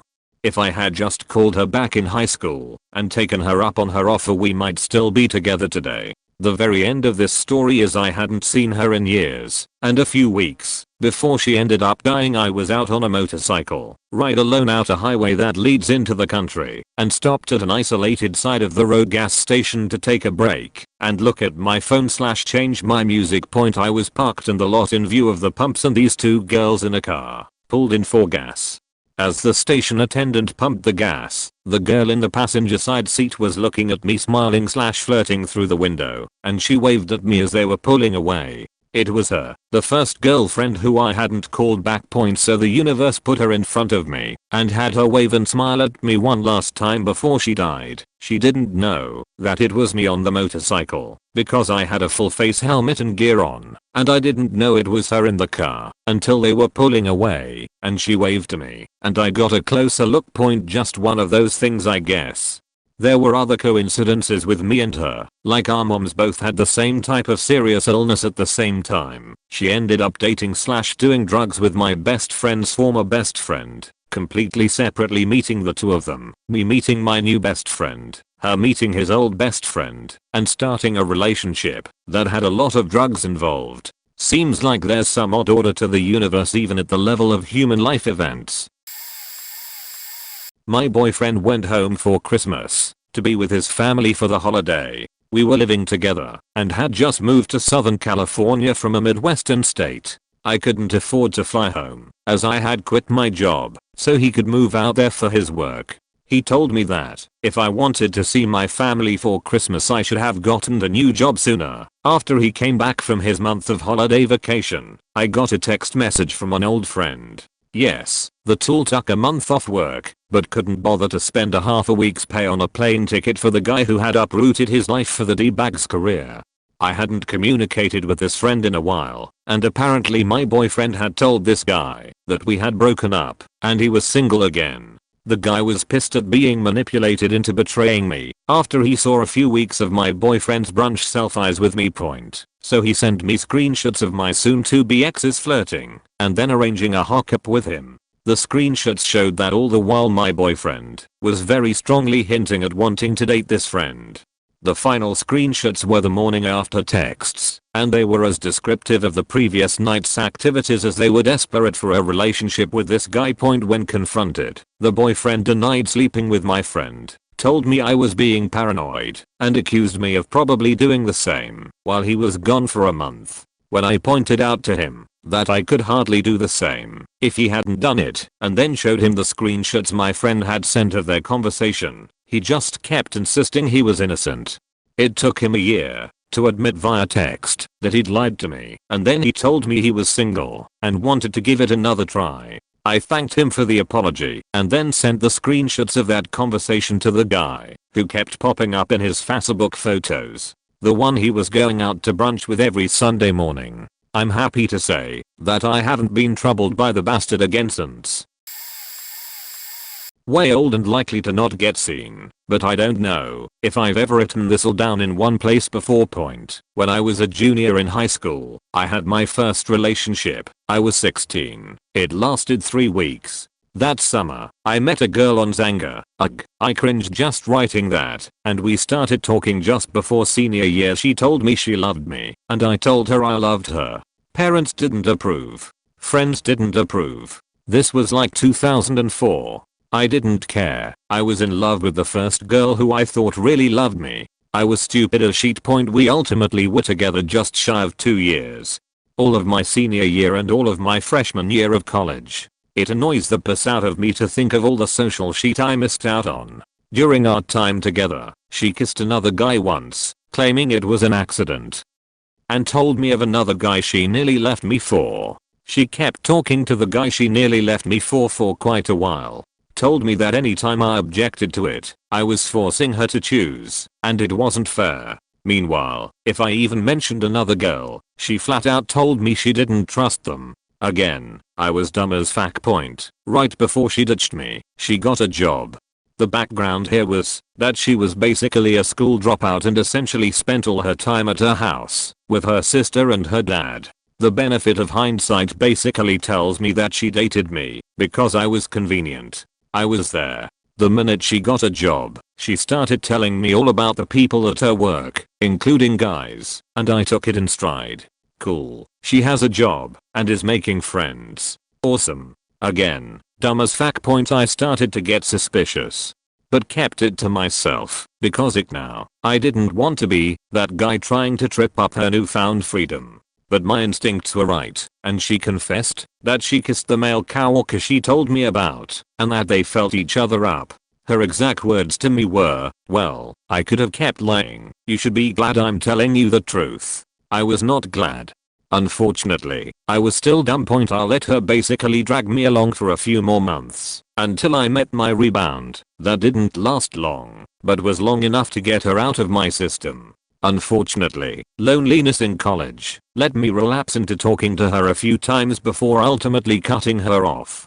Some of the gems I heard from her were, "Just because we broke up doesn't mean we still can't meet someday. Just because I'm seeing this other guy doesn't mean we won't still have sex someday. You don't have any right to be upset at me. I just want us to go back to the way we used to be." Probably my favorite. Go back to the way we were before you cheated on me. How delightfully eccentric. Overall, she was just a really terrible person that I unfortunately let string me along for way too long. She preyed on my feelings for her and kept trying to pull me back in any time her shit went wrong. She even consulted me on sex advice with her new boyfriends, more than likely to just emasculate me even further. Don't let anyone treat you this way. You're worth more than this. After numerous conversations and confusion toward what we were, and then finally settling on being friends, until we learned to take care of ourselves better, she texted me all night one night begging me to come out, because no guys were giving her attention. "Sorry, I'm doing work tonight," and getting up early. She just steamrolled right through that, and kept saying things like, "Oh hey, so we are here at this bar now," like expecting that I'd just show up at her every beck and call and can me and 4 friends crash at your place. I don't want to pay for an Uber all the way home. Did you hear me say Jay have work at 8 AM? Then she went into some nonsense about you are being ridiculous. Why are men always trying to demonize feminine energy? You don't have control over me. Again, she was begging me to come out. I then maybe a little bit lost my sheet and called her some pretty nasty names for the next 4 hours and justifying it by "This is what you want, right? Attention? You really don't care what kind." I didn't sleep that night. Still woke up early though. This was like 2 weeks ago, and I've kind of lost my mojo because I felt so bad for yelling at her. She had all sorts of mommy/daddy/brother issues. But tonight actually, I came to the conclusion that I need to reinvent myself and not worry about her, because that's how we got to the situation in the first place. And if she picks up and moves on too, then the freak out actually did her a service. I don't want to justify wrath, but in the big picture, everything keeps moving forward, upward, onward, for the better. Had an ex that would show up everywhere I was at. This was just at the very beginning of MySpace, so there was no checking in or pics of food. She just knew the right place to be. Every time I spotted her, she would say something like, "Took you long enough," or "I was hoping you'd see me before I had to come over to you." Then she would proceed to try to start a fight with me. Sometimes she'd hand me a note confessing her soul or telling me I was a piece of shit for ignoring her when I was at whichever place that I never saw her at. It was pretty crazy. Well, one morning I wake up and she's just standing at the foot of my bed. Now, I'm kind of a cunt in the mornings anyways, but this took me from first gear straight to fifth. I'll let her have it. I thought I was pretty clear every time some crazy shit happened anyways, but I'll let this chick straight faking have it. Told her she was crazy, she was upsetting, she was unreasonable, stalker, idiot, dumb, the list goes on. But then it dawns on me. I'm gradually waking up more and more. How the fuck did you get into my apartment? She knew where my spare key was in a dresser. When she came to get the few things she had at my place, she stole that sheet. Tell me some corny shit about how I'm like a locked door, and she's the key to break my walls. And she'll never quit trying, no matter how mean I am, because she knows it's just me being protective. Pretty much exactly a year ago I started seeing this girl that I met on Tinder. She was a lot like myself, in many ways. Never found anyone like her before. She was great, really great in many ways. After some time, I realized she was bipolar. Like, really bipolar. She could go from being extremely glad to the most depressing person ever. Telling me that this is not the XXXXX I used to know. She used her name in third person. Mostly she was like that.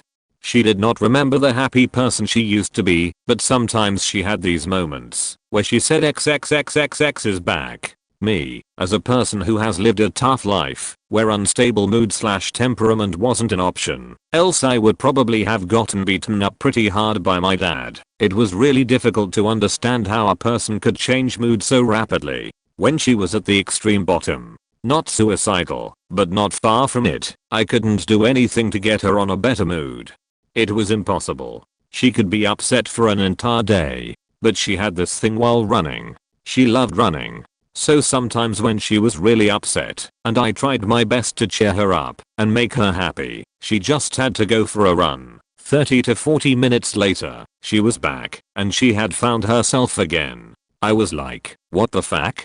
How can your mood change like that? Anyway, at first she just wanted some friends with benefits relationship. She had broken up with her ex 3 months earlier.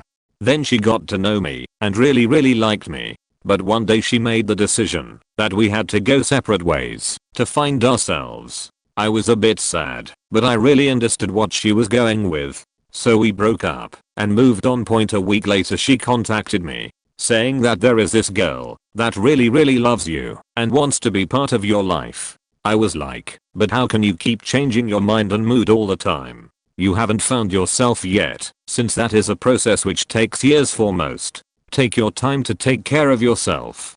A couple weeks later she found another dude. It hurt a bit, since I really liked her, but that mood was just too much. She told me months later that she had found herself and whatnot. Saw some moments where she uploaded images with depressing texts and whatnot. I was like, here we go again. And now I think she has broken up with that dude and is on the lookout again. A lot of friends invite me on Facebook. That's her thing when she is searching. I've had a few cheating exes. Boy do I know how to pick them. The first one I broke up with after finding out she was secretly sleeping with at least 4 other men I could find out about. She was incredibly possessive, and I wasn't even allowed to talk to my own friends without her blowing up. Fast forward a few months after our breakup, and she messages me saying how she is in this horrible relationship with this guy who controls her and made her stop talking to her friends or meeting up with her other boyfriends, even though he sleeps with whoever he wants. Sound familiar?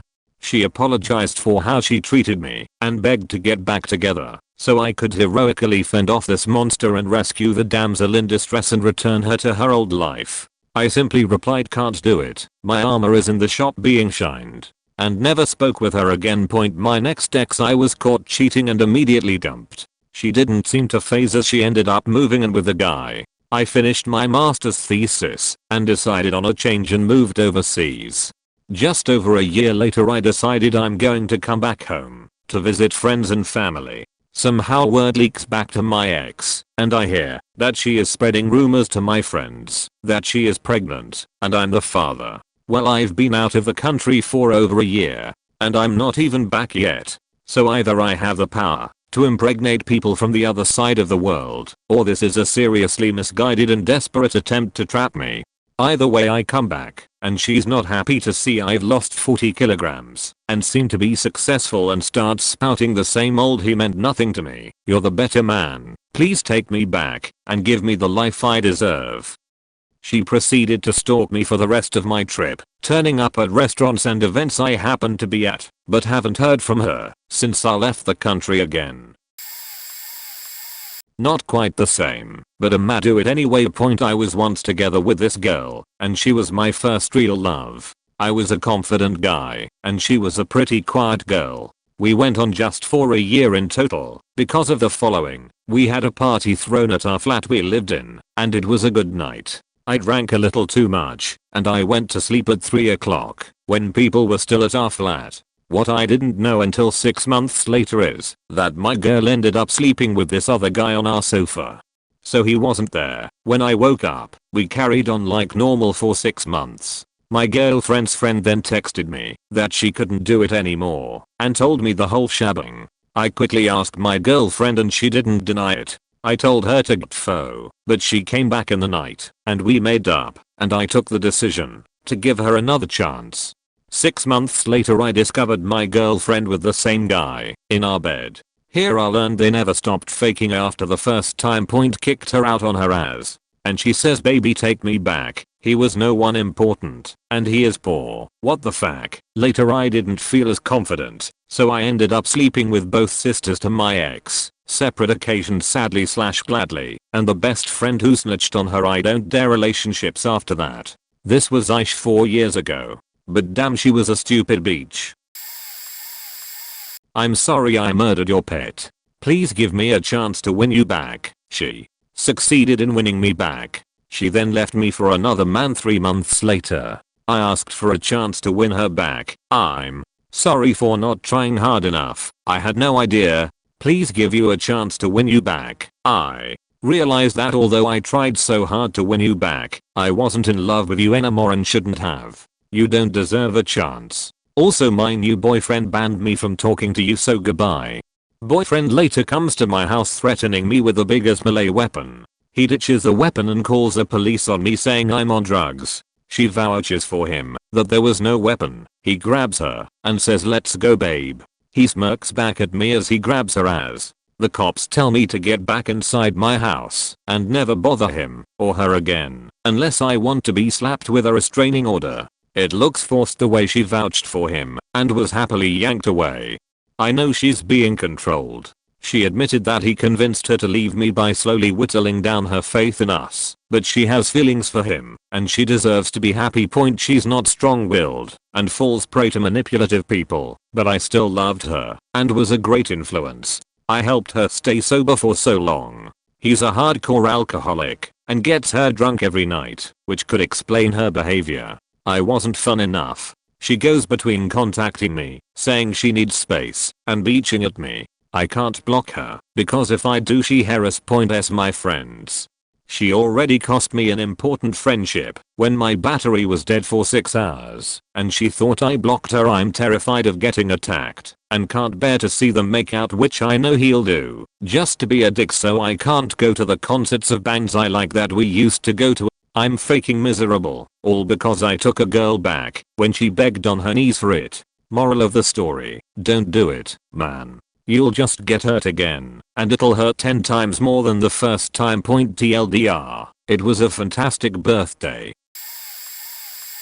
Long buried, etc. Point: when I was a young'un in college, struggling with anxiety, self-esteem issues, and depression, having just gotten past a suicide attempt, and generally not making the best decisions in my life, I started seeing a guy from one of my classes. He continued to see his ex-girlfriend, and even though I knew about it, I stuck around anyway. Point: I had my first and only panic attack after he stayed up talking, I was told, to his ex-girlfriend in the living room while I was asleep in his bed. I found a video on his laptop of them having sex while we were dating. Ruined the song Africa by Toto for me until recently. He once offered me $2K to have sex with him. He regularly told me I was a bitch. He was a self-absorbed Naseguhai from r/I am very smart who didn't care about me, and I left him when I started to realize I deserved better. We kept in touch sometimes over the years, and we started hanging out again about 8 years later. I had discovered my passion for a sport, found a career I was training for, and I was in a self-imposed relationship hiatus while I was in school. I was in a pretty good place, so I figured, what's the harm? We met up for drinks a few times, had some conversations, and texted a lot. He was a court clerk in a small, impoverished town in the Mississippi Delta. He never mentioned any friends. He lived in a one-bedroom beige apartment with the same furniture, same cat from college. He had not changed much, he just seemed older, lonelier. He started telling me he was having feelings for me. I stopped being interested in hanging out with him. About 9 months after we last talked, he sent me this book via text. I could be a devoted and loyal companion. I admire and respect you. I feel affection for you. I know you don't feel the same, but that's okay with me. Maybe I could grow on you. Maybe you'd come to value me for the way I'd feel and act toward you. This is my offer. This is the possibility I'd like to explore. We could start talking and seeing each other and see how it goes. You can say no, like I think you already have, but I just wanted to be clear what you're saying no to. When I said we'd already been there, done that, he answered, there was no consideration of possible long-term implications. I guess I'm asking you to consider that maybe I'm as good as it gets and that over time, as we share more and learn more about each other, you'll feel something for me that you don't know. I've given up on the idea that someday it'll just magically click and music will be playing and there'll never be a dull or awkward moment. I think a conscious choice and effort are involved. I laughed hard enough to scare my cat, then told him, I've turned down people who treated me better than you. Nah, I'm good. THX.TLDR. Direct quote, I'm as good as it gets. When I was 20 to 21 I broke up with a girlfriend of 4 years. Number of reasons. I wanted to move countries and she didn't. I wanted career etc. I knew her family well, so after 2 months I get a text MSG that she needs to see me. We meet. She tells me indirectly that she's pregnant. By indirect I mean, I'm late, over 4 weeks now etc. So I cheat, that's not good try, and went back to being her friend, just to see and think what to do, if, in fact she's pregnant. She had few doc/gynecologist visits etc. For some reason always last minimum, because she wasn't feeling well, and was getting pains etc. So I never went with her. After a few weeks she called me at 2 AM saying she was bleeding, and lost the baby.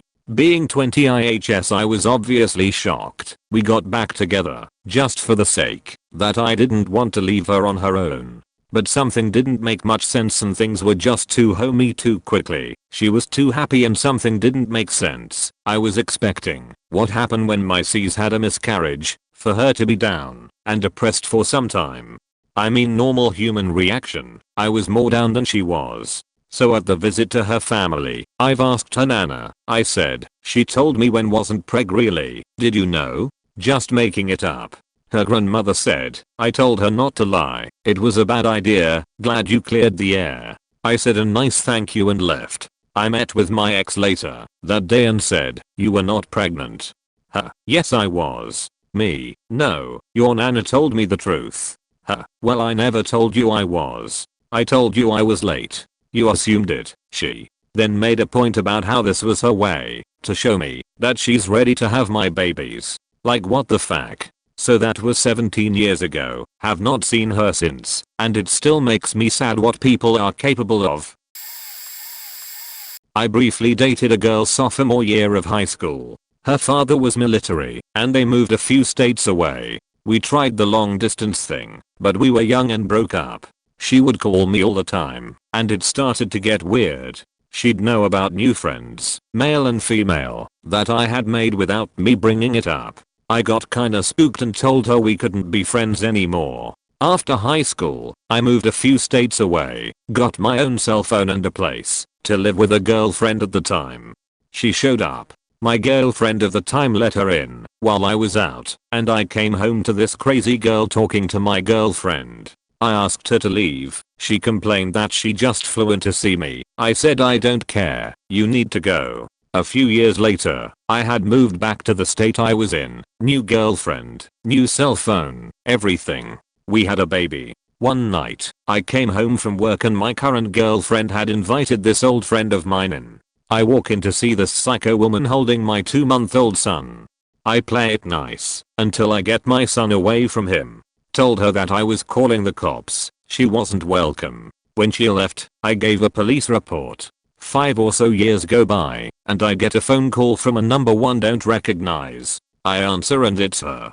She's telling me that she's all better, and after 4 years of treatment she is finally being released, and that she can't wait to catch up. What the fuck, no. Leave me alone please. Can I submit an appeal to them about releasing you? You're not even out, and you're calling me. It has been 7 years and 4 cell phone number changes since that phone call. Thank God I haven't seen or heard from her since point. I have been panicking lately though. I'm married now, and my wife and I bought a house together.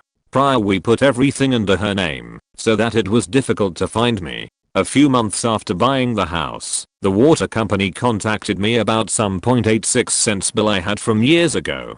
That really renewed my paranoia about being found again. Edit. Sorry, TLDR, getting stalked by psycho sucks. I almost ran my truck into those propane tanks in front of local gas station the other day. I just can't stand living life without you. Will you please just go for a walk with me? I humor him. He takes me to his house. I've known the guy for 10 years and know his family well, etc. So anyway, we walk through the woods around his house and he's pointing out spots. Telling me how he broke his arm on that tree when he was younger, how he wrecked his dirt bike there, stuff like that. We come to a small clearing and he stops, takes my hands, looks into my eyes, and says, "And this is where I want to marry you." I go, "I don't think so, for short." He takes me back to my car as I was visiting friends and leaves. 6 years later he finally did kill himself. He called me about 6 months before claiming he had cancer, but he actually didn't. Found out after running into his dad a few months later. He was a meth addict and apparently was pretty chewed up. The circumstances that led to his suicide were a shootout with police. He was trying to get them to kill him, I think, but they wouldn't, so he turned the gun on himself. His news article comments on Facebook were pretty horrible. Lots of people were happy he was gone. People saying they were going to his funeral to make sure he was dead. Stuff like that. It was a pretty big mess. I messaged his family and told them I was sorry for their loss. They are pretty good people. You could say I dodged a bullet. I'm sober and had been for about 18 months when I broke up with my boyfriend. I never had a problem with his drinking. One time he was obnoxiously pot high, but that was the only time I was annoyed by his substance use. A few weeks after breaking up he called to tell me he wanted to get sober and wanted my help. I offered to get him connected to sober men who could help, because that's best practice, and it's unethical for me to be the person to help him. I also work in the field and had a certification to protect. Nope, he wanted it to be me, and figured that would be a great way to trap me into interacting with him. I refused and told him if he really wanted help he could call these 5 numbers, but I couldn't help him, and that I was aware of what he was trying to pull. Apparently he stuck with it though, because 30 days later he asks if he can pick up his 1-month chip at my AA home group, even though he's not in AA and not interested in AA. For an analogy, that's like asking if he can come get baptized at my church, even though he's not interested in becoming a Christian. Or like asking if he can come to my company staff appreciation picnic if he doesn't work at my company. Again, I told him nice try. He also talked frequently about how he never wanted kids. I was a lot younger and was solidly undecided. By the end I was leaning towards yes, kids, and definitely not with this guy. So I got both. Okay fine, I'll have kids with you but I was going to ask you to marry me. In spite of the breakup being a pretty clear preemptive no to both. Okay, this is going to be a bit long to give context. I dated a girl that said their parents wouldn't let her go out, so usually we met in her house or a nearby beach. I hate the beach. Some time passes and we still haven't been able to go out anywhere but the damn beach. She tells me she needs some time to think and she wants to put us on hold. I would usually respond no to that, but being young and in love I told her whatever you need. The very next day, as I'm having breakfast, I get a text from her telling me she wants to get back. I found it strange. If she could think it overnight there was no reason to call a timeout. dig a little further, and found out she had gone to a party last night. Asked her about it, and she even admitted fooling around with a guy from her school, so I told her that I didn't know if I was ever going to get back to her. Skip to a few weeks later, she sends me a text saying she just came from the hospital because she had had a spontaneous abortion. I got worried sick, but didn't want to scare her, so I asked a few of their friends how she was, so I found out she was lying about the hospital, and she had been to a party the night she was supposed to have stayed at the hospital. I ran to the hills after that and never looked back. Thinking about it, that might be the smartest decision in all of my life. I was faking this dude for a couple years. We dated on and off a couple times. I gave him every opportunity under the sun to get his shit together and work it out between us. He didn't. I met a guy, told him I wanted to stop faking so I could try to pursue things with this guy. We haven't talked for a few weeks. One day he texts me saying he has something for me at his house. He won't tell me what it is, of course. But when we were doing our thing for the 2 prior years, I was there quite often, so I thought maybe he just found something of mine. Go over. He then proceeds to read aloud to me a 6-page letter, 3 pages front and back full to the brim, all about how great he would treat me and take care of me, and how I have helped him see what kind of love he wants and woman he wants, and blah blah blah. The end is him basically asking me to make a choice of getting back with him and leaving the guy or not. I just awkwardly sit there feeling like I want to vomit from how uncomfortable I am. He tells me I don't have to answer now. I tell him I will answer now, and it's no. I have already been dating this guy for a couple months and he is pretty great. Why would I dump him when you had a chance for 2 years and didn't take it? You just want it now because I'm not available. So, no. Then his roommate gets home, who I'm good friends with. I excuse myself to go hide in his room and talk to him a bit before I go. He tells me how the guy is a wreck, missing work a lot, crying all the time, super depressed, seeing a therapist. He even ended up moving back in with his parents. I hastily and very awkwardly shuffled out of the door while trying to avoid all eye contact and drove off. I have never felt so incredibly awkward in my life. TLDR. I was fac buddies with a guy for 2 years, dating on and off, but he always ends it or fucks it up. Stop that so I can date a guy I met, and suddenly the fac buddy is writing me a love letter begging me to choose him. I was very young at the time this occurred, and I was head over heels for this girl that I had known for a majority of my life up until that point. We started dating, and about 4 months in she ended up breaking up with me because her mother said she could not date anyone until she was 19, which I thought was strange since her mother seemed to like me. I tried to talk to her and figure where this came from, but she wasn't having any of it, nor would she let me talk to her mother. Young and dumb I was. Oh yes, a few days later I saw her on a park bench with 2 guys that I vaguely knew from high school. Thought nothing of it, but later that night I got a call from a friend of hers saying that she was cheating on me. She had known we broke up, so I informed her what had happened, only to be then told she had been dating this other guy for a few weeks. Ouch. After hearing about what she had done, I considered her dead to me and moved on. She came back 2 months later begging and pleading with me that she had lied about her mother and had just needed a break from me. I called her out on what I knew, and she broke down crying. She told me she was sexually abused by these 2 guys, and that I was the only guy that was ever nice to her in her whole life. I told her to fuck off and never spoke to her again. Shy and 5 meters. When I finally broke up with my totally crazy ex-girlfriend, medical professionals also went on to reinforce my point that she was faking nuts. She texted me saying she was standing on a bridge over the motorway near her home about to jump off. I had had these suicide threats many times and it really did fuck my head up. I always went running to her. Almost lost a great job because of it.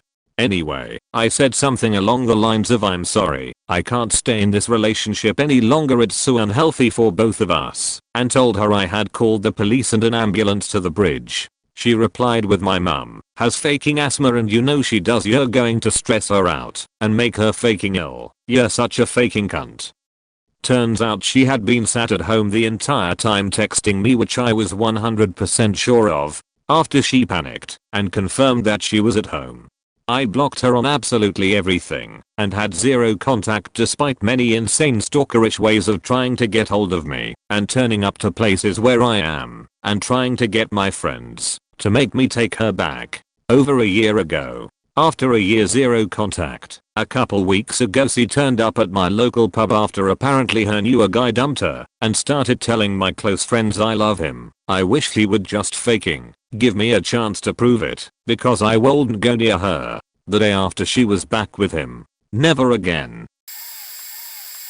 This was high school. We were together for 2 months. Only ever kissed her like twice. She is a single child. I decided to move to Maine to be back with my father. I wasn't really happy in the South.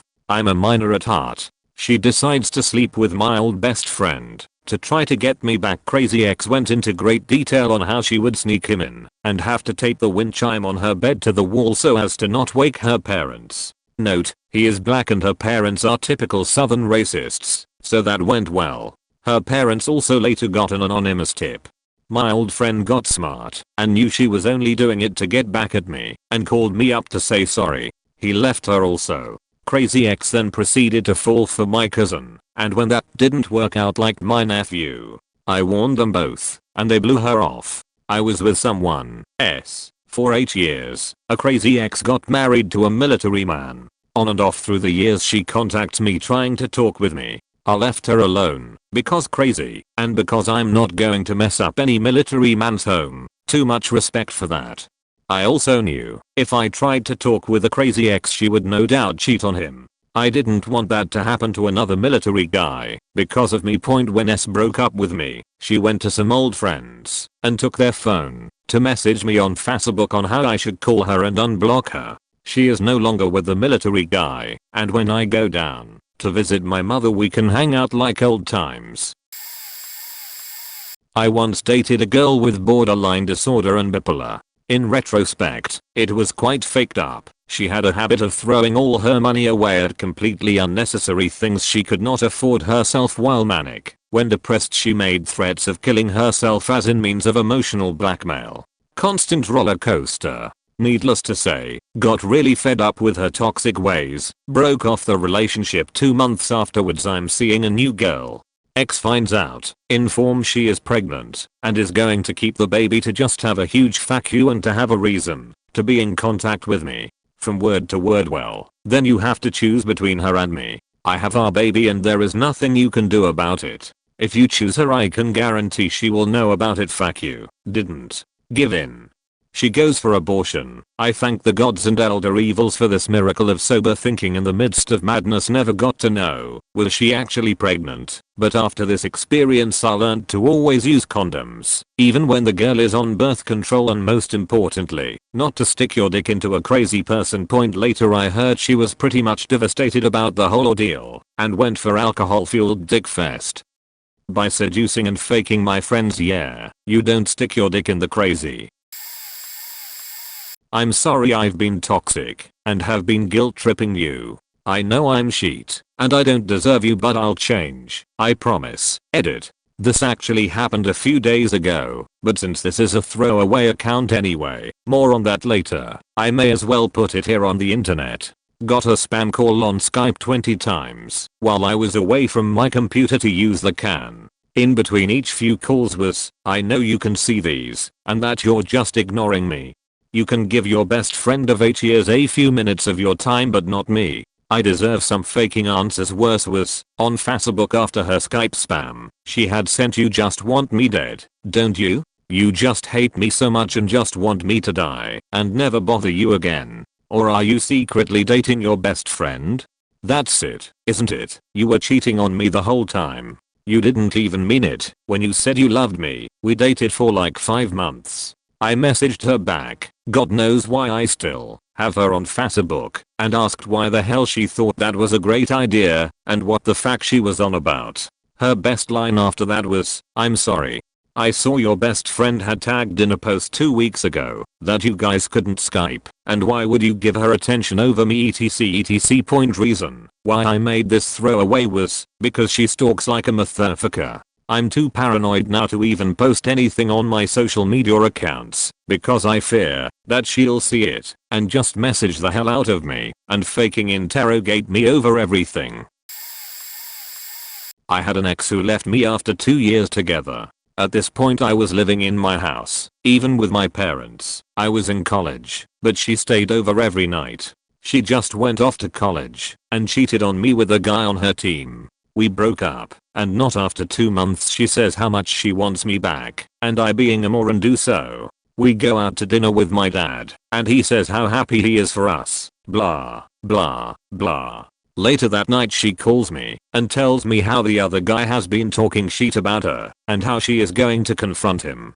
She then proceeds to not answer calls and by morning cheats on me again. Jump forward a few months, she says she wants me back and that it has all been a huge mistake. Yep, I took her back. Also remember, this is my first girlfriend. I was a bitch, but during this time I finally said I'm going to not take it lying down. So I had sex with the girl who she hated most and one of her next college friends. Jump ahead to next year in college. She leaves me again.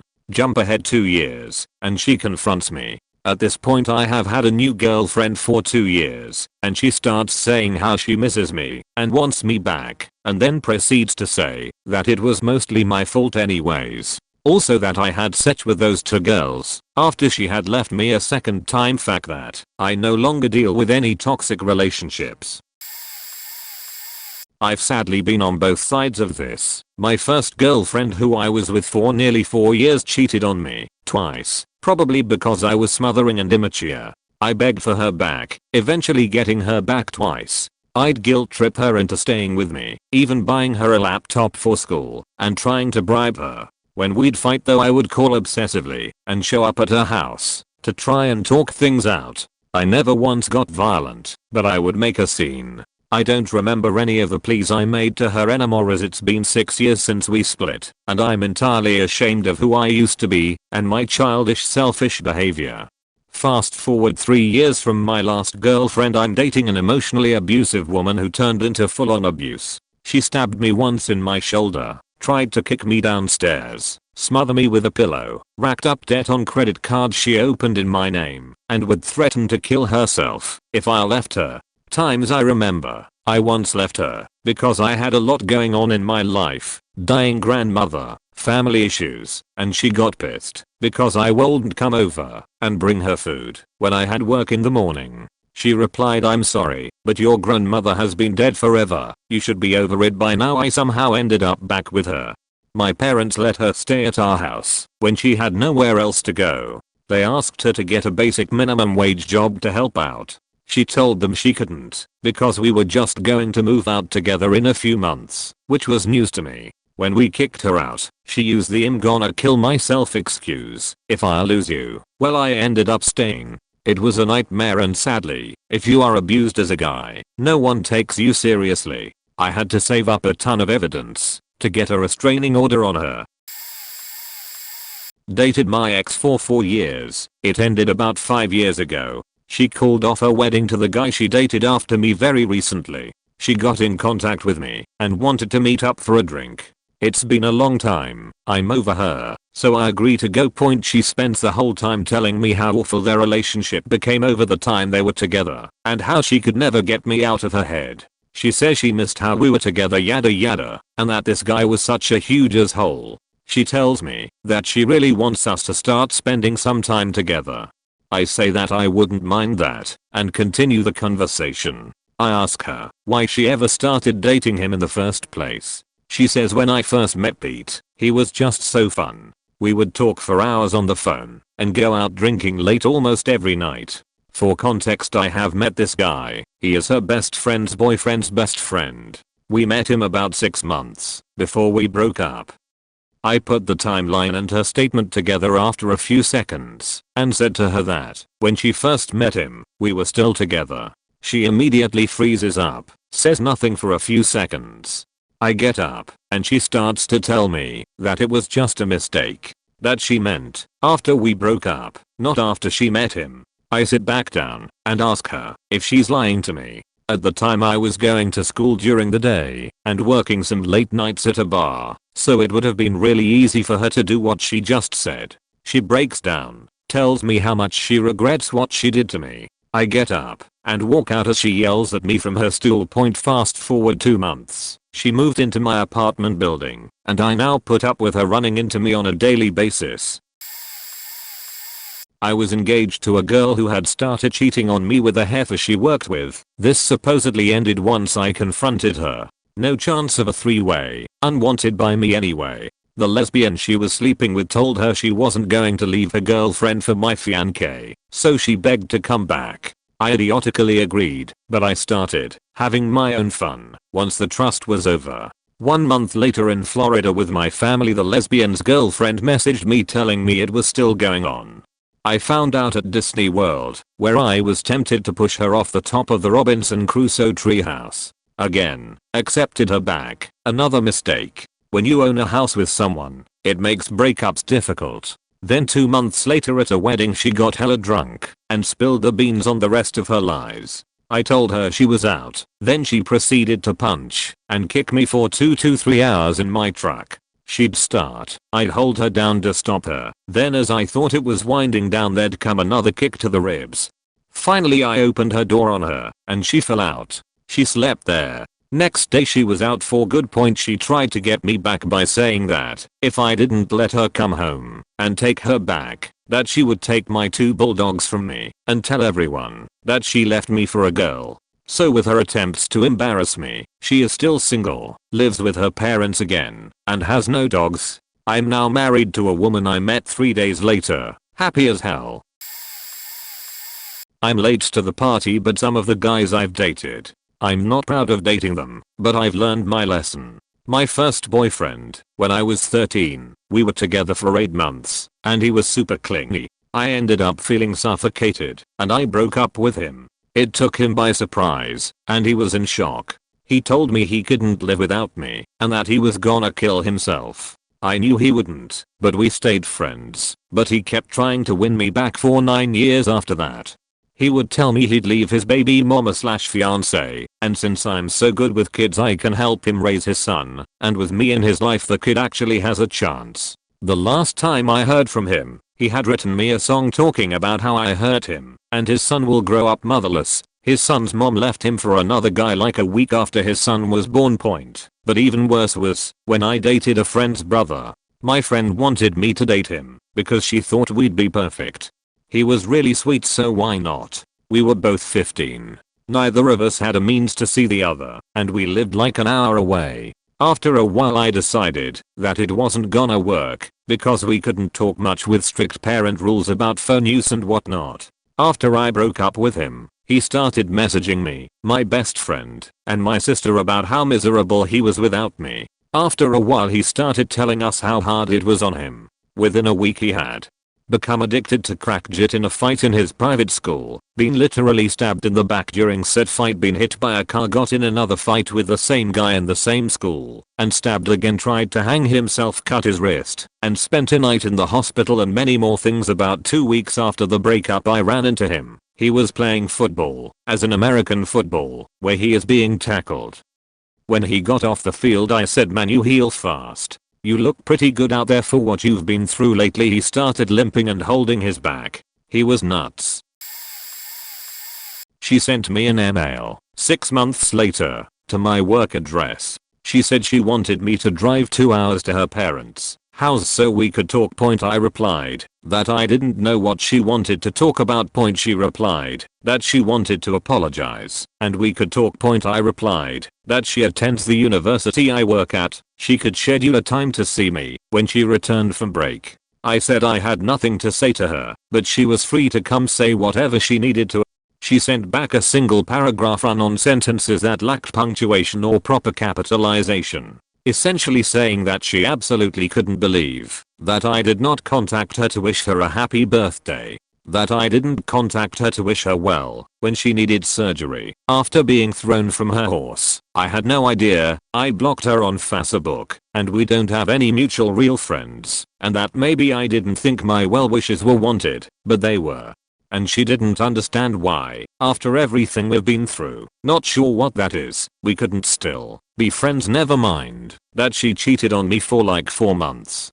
She was telling her friends for 4 months that she was dating another person while she was living in my house. I didn't reply. All I ever got from her were death glares around campus. How somebody thinks I give a rat's, as if they fell off their horse after cheating on me, is beyond me. I really hope this is still your number and you haven't blocked me. I know you're at Dragon Con or something, and I get it if you're busy, but if you feel anything for me anymore, please contact me when you're free. If you want me to get out of your face, tell me. But I still love you so much, and I can't stop thinking about you. Since day one I've had you on my mind. I cried for days and I resolved to make the breakup easy. But I tried moving on, and I can't, and I don't want to.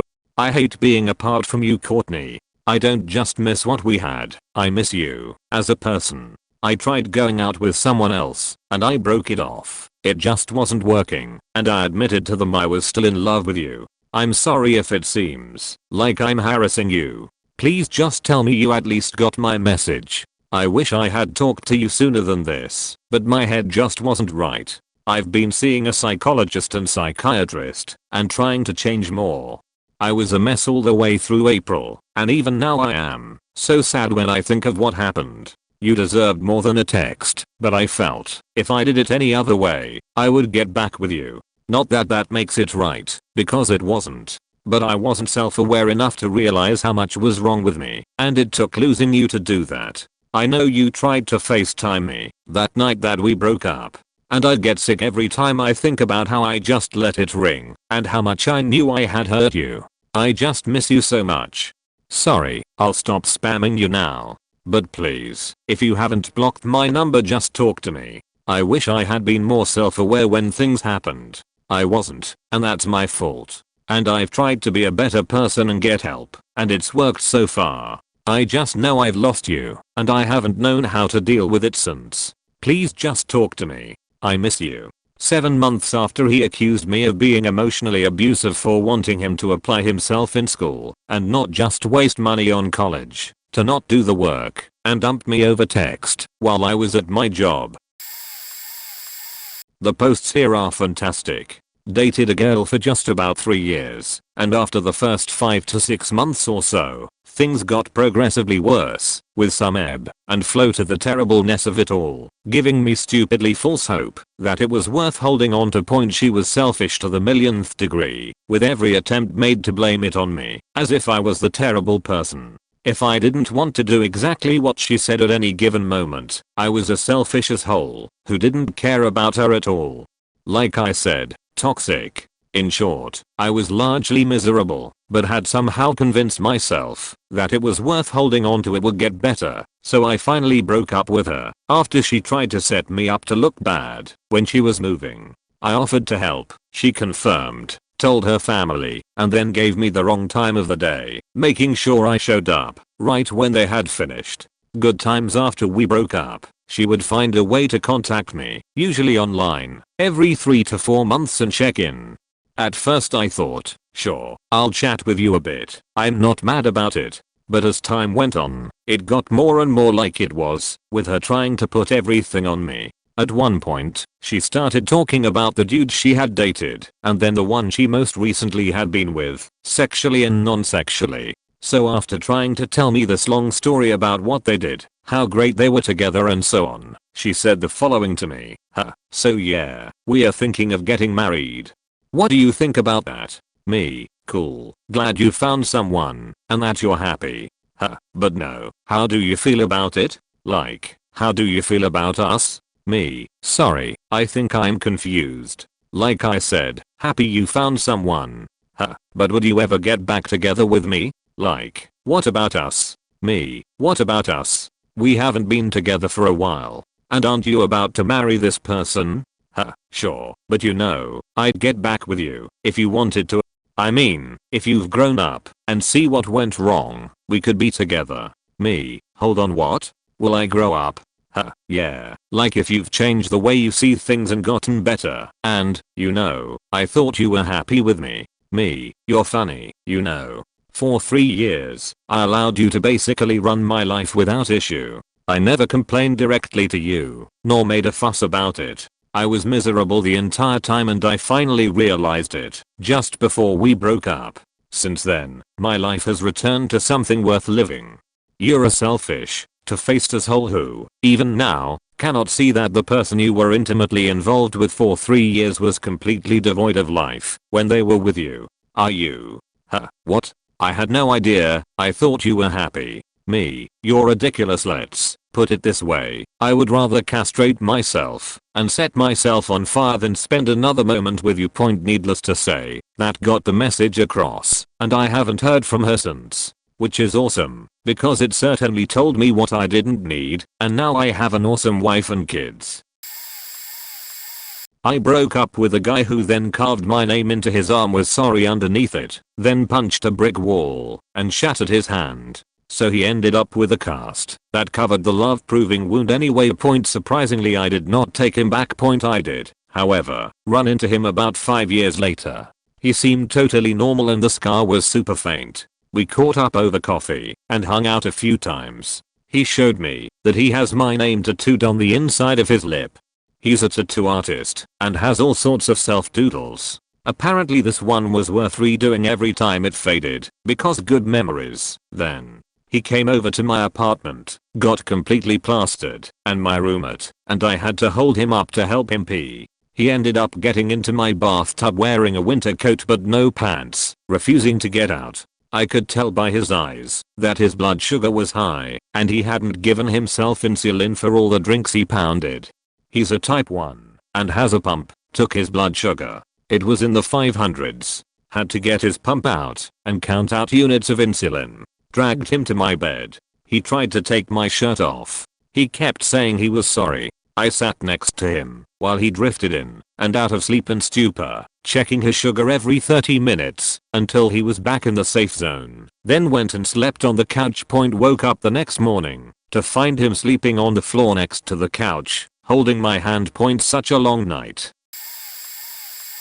TLDR, got dumped by a girlfriend who forgot she dumped me, rallied a friend against me. Point I had a girlfriend that I found out was addicted to pills after we'd been together for a while. Used to blow up at me, whirl around and start screaming at me because she thought I was following her when I was in fact sitting on the couch in the other room reading. Just go kinda berserk and start punching me in the chest. In truth she was kinda small and I was fresh out of the Marine Corps, so it didn't hurt. Pressy, just kinda puzzled me.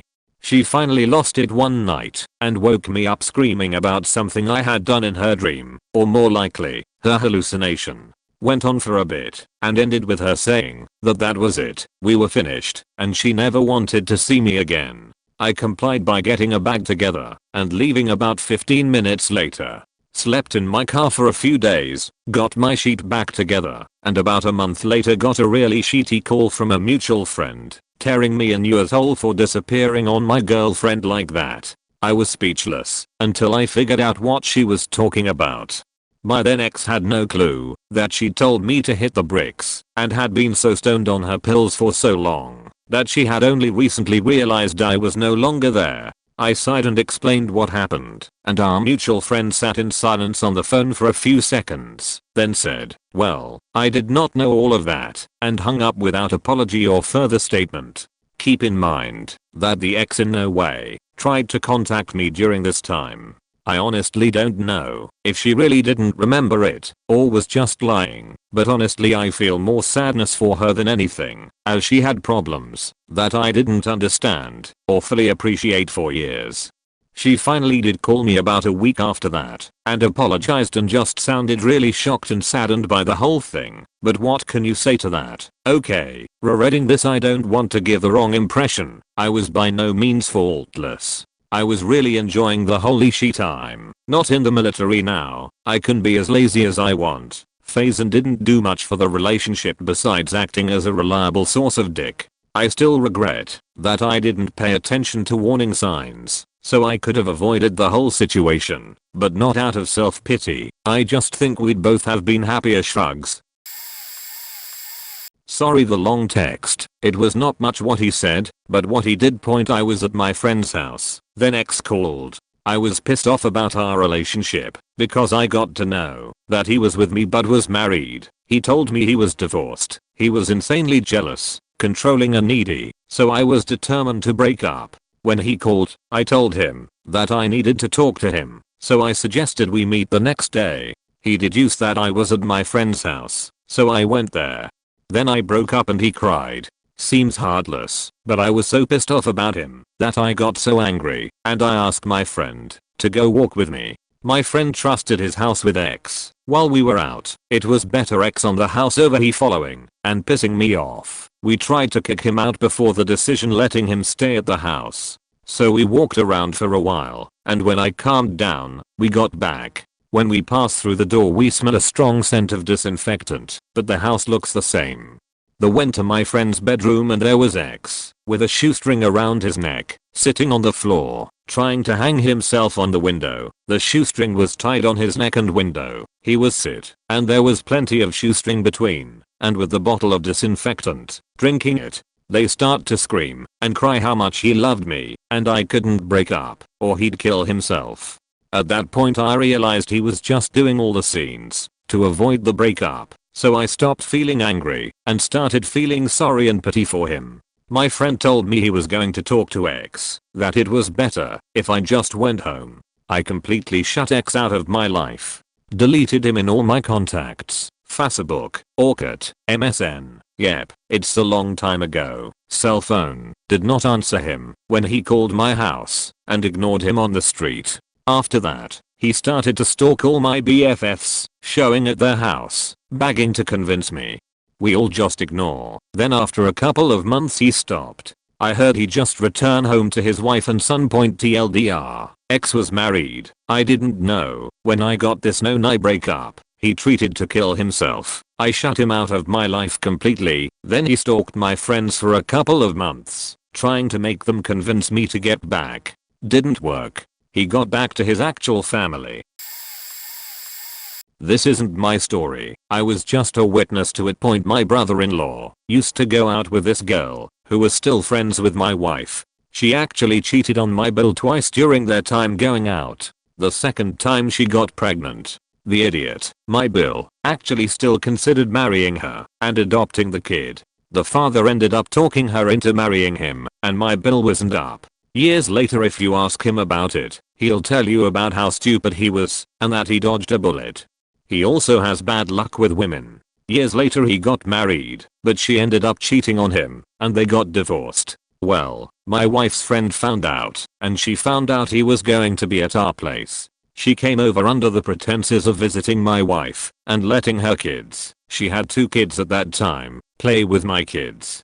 Her marriage to the other guy wasn't the greatest, and she always regretted letting my bill go. Anyway, she shows up completely dressed up with makeup, perfume, high heel boots, etc. I'd never seen her clean up this much. She was flirting with him hardcore the whole time.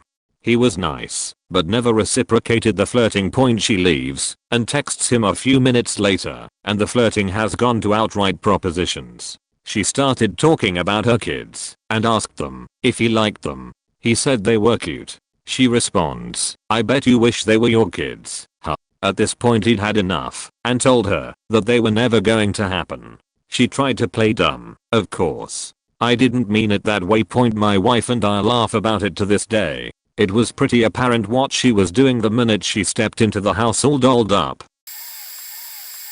I faked this black guy, but he couldn't throw it like you can. Then she kept trying to grab my junk and kiss me. This was after 71 over 2 years of abuse, cheating, and trying to help her with her drug and gambling problem. I was there to see the kids, and they had gone to bed. She continued to try to come on to me, and kept asking why I wouldn't fuck her, which after 71 over 2 years of bullshit, should have been painfully obvious. I don't care what race he was, I don't care period, because we're already split up. Fuck all you want, fuck anyone you want, hell, fuck them all at the same time.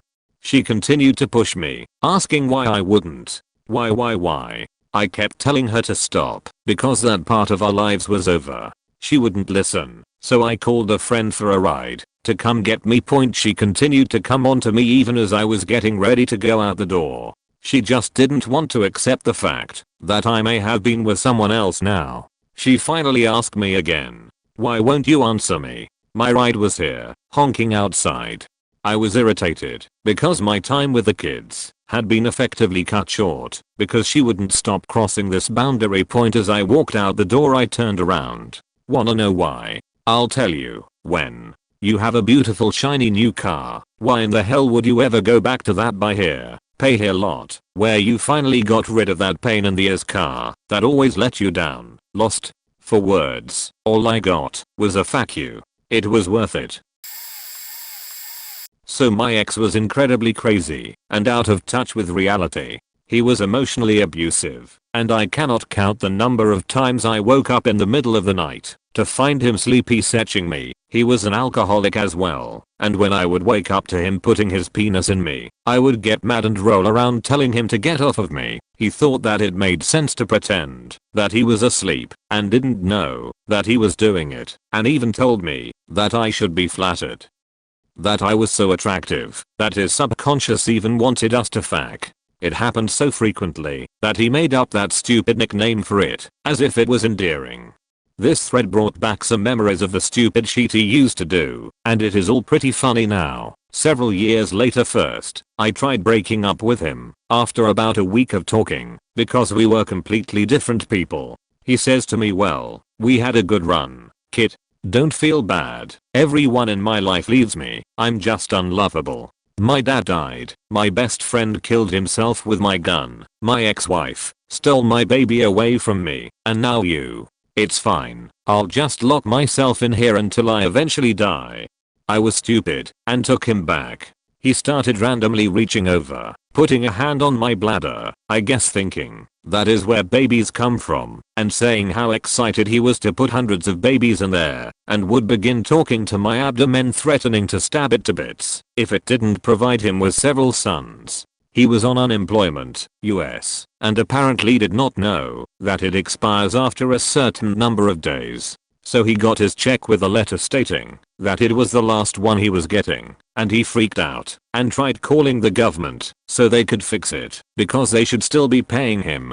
There were a few months where he would wake up at 4 or 5 a.m. and have massive bouts of diarrhea that would stain my carpet and sheets because he wouldn't clean it up after. He would just come back to bed as if nothing happened. His grandmother would take the two of us out to dinner, and he would spend most of the time detailing our sex life to her. I grew up in a strict Catholic house, and even just saying that we had sex ever made me uncomfortable, and when I told him this, he would just tell me that I am so cute when I'm embarrassed. He refused to let me leave his house, even to go to the college classes that I was paying for.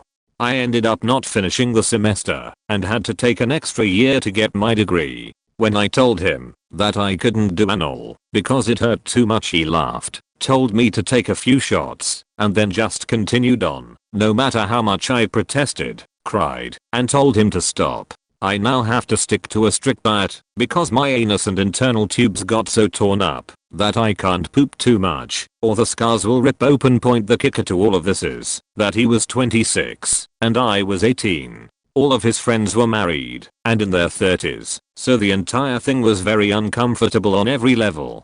Sorry this turned into a rant. I've never really told anyone how bad things were because I felt so ashamed for letting myself live like that. This helped me, and I hope, if anyone else reads this and notices similarities, that they find the strength and courage to put an end to it and move on. I'm now with an amazing guy and we are getting married soon, and I couldn't be happier. Don't believe them when they tell you that that is a relationship you deserve, or the best one you will ever get. They have to tell you that, so that you don't realize how much better you are than them. Seen this on 2 diff people on 2 diff outcomes. Point happened to my cousin. His ex wanted to kill herself if he did not marry her. Point he's now married with 3 kids, is happy, says so on Facebook, so you know it's gotta be true. Point 2. My best friend, girl, went through a very bad breakup, he said, and did many stupid / bad / retarded things to get back to her. First it was flowers, then it became I'm going to hurt you and your family, and then trying to make her come back to him by claiming he was suicidal. Point eventually it went to the point he tracked her down and smashed her car and slashed her tires. Fast forward months later, I'm in her dorm room and she's reading an email and she's crying. I glanced over and saw some "goodbye, I'm leaving you, leaving this world" sheet, basically a huge rant, blaming her and going to commit suicide. I know what college he is at. First I called the city PD to report a possible suicide. They said they are not part of the school and I need to report to the university's PD. So I did, and at first they thought it was a prank, until I explained the entire thing. Fast forward hours later, we find out that the police took him to a psych ward. Evil. Turns out of course he was bluffing, but was held for a couple of days. Fast forward months later, he was charged for various crimes on my best friend, not rap, but he was incarcerated for several months. Of course he pleaded insanity and was placed in a psych ward again during the duration of his sentencing. I believe 8 months/1 year later he was eventually released. Fast forward present day, she's married, someone else, with 2 kids and her and the entire family left, uncles, aunts, grandparents, etc. their old place to a new county/city, not because of the ex. He stopped chasing her after his sentence, for a bigger home, nicer community, etc. I never had an ex try to get back with me. However, I was the ex trying to get back with her and did something embarrassing and stupid I thought was okay at the time. Story goes, long distance relationship. Started out great as friends. I even had tried to get her back with a dude that broke up with her. After trying to help her get back with the guy that broke up with her, he didn't want to get back with her anymore. She then started to show signs. After we talked for 2 months, she was interested in me. I tried my best to take things slow and at first I didn't really care.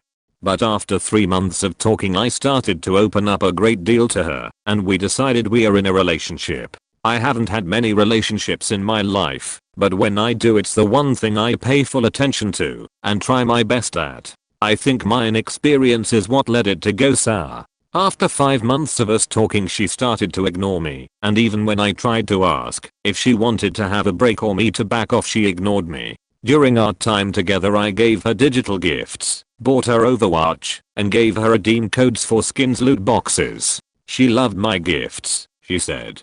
Nobody has ever done these nice things for me. I then understood the meaning, how giving something can be better than receiving a gift. I love how she was so happy. We shared a lot of personal things and were so close. Then suddenly at the 5th month she started to talk to me less, gave me one-line sentences, and ignored me altogether. And even did the scene zone thing to me. I was desperate to know what's going on, and I tried to stay optimistic and denied myself she was doing this to me. One day I requested to join her lobby on Overwatch, and she must have accidentally accepted, and she was with some dude, and when I joined the party she instantly left. I then blew up on her, and I said, please tell me what's going on. Do you want me to back off, or what? You should just remove me. I refuse to just become a social media follower to you. And she did remove me without replying.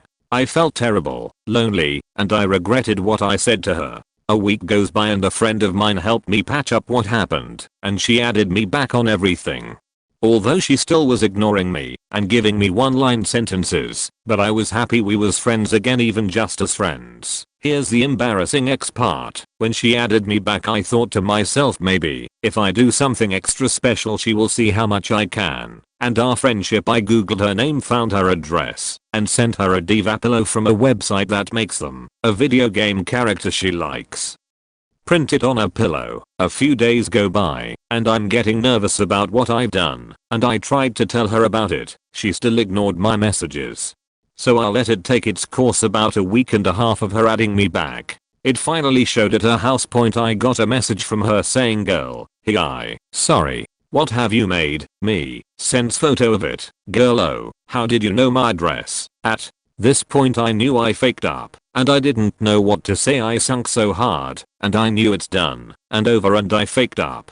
I told her how I got her address. She was not happy. Girl, you didn't have any right to do that. I sort of feel less safe that you knew my address. You should have enough common sense to know that's wrong. Gets angry, calls me names, continues to tell me how wrong I was, and says I should been able to take a hint, then blocks me. My intention wasn't to make her feel that way. I did it in lightheartedness and to be a sweet guy. I failed, and I feel, and still feel, terrible about what I've done. I can't even hurt a fly without feeling guilt about it, and I'm not even just saying that. I thought we knew each other long enough and became good friends. I normally wouldn't do any date thing, but for a long distance she lived very close, about 3 hours, and she did tell me what town she was from. I also gave her gifts before, and she was so happy about them. In my mind at the time I was blinded and in denial about her leaving me. I really thought if I would do something that big and special it would mean a lot and let her know how much I care. She then said she was creeped out and offended by what I did, and she asked me to leave her alone and proceeded to call me names like retarded. She then blocked me. I told her I would leave her alone, and I have. She finally told me to leave me alone, and I have. It's hard some days like today to think about what I did because I feel like I did something horribly wrong and I dwell on it for hours, and it's been about 4 weeks ago. If I had a wish, I wish that she would see I meant what I did was supposed to be positive and forgive me. At this point I don't care to try to get back together. I just wish I could let her know my intentions were good and to strengthen a friendship. Not to creep her out. But I know it's best I leave her alone, not even try to say sorry, just let her be. Some era girl I was seeing was process of breaking up with me and ignoring me. Though if I showed her how much I care and do some extra special she would see how much I cared about her. I looked up her address without her permission and sent her a gift, a video game character pillow. She wasn't happy and was creeped out when it showed up at her house. Blocks me. I feel so bad about it, and I knew online dating is so shit. I never felt the need to do it, but god she liked me more than anyone has, and I just fell for her.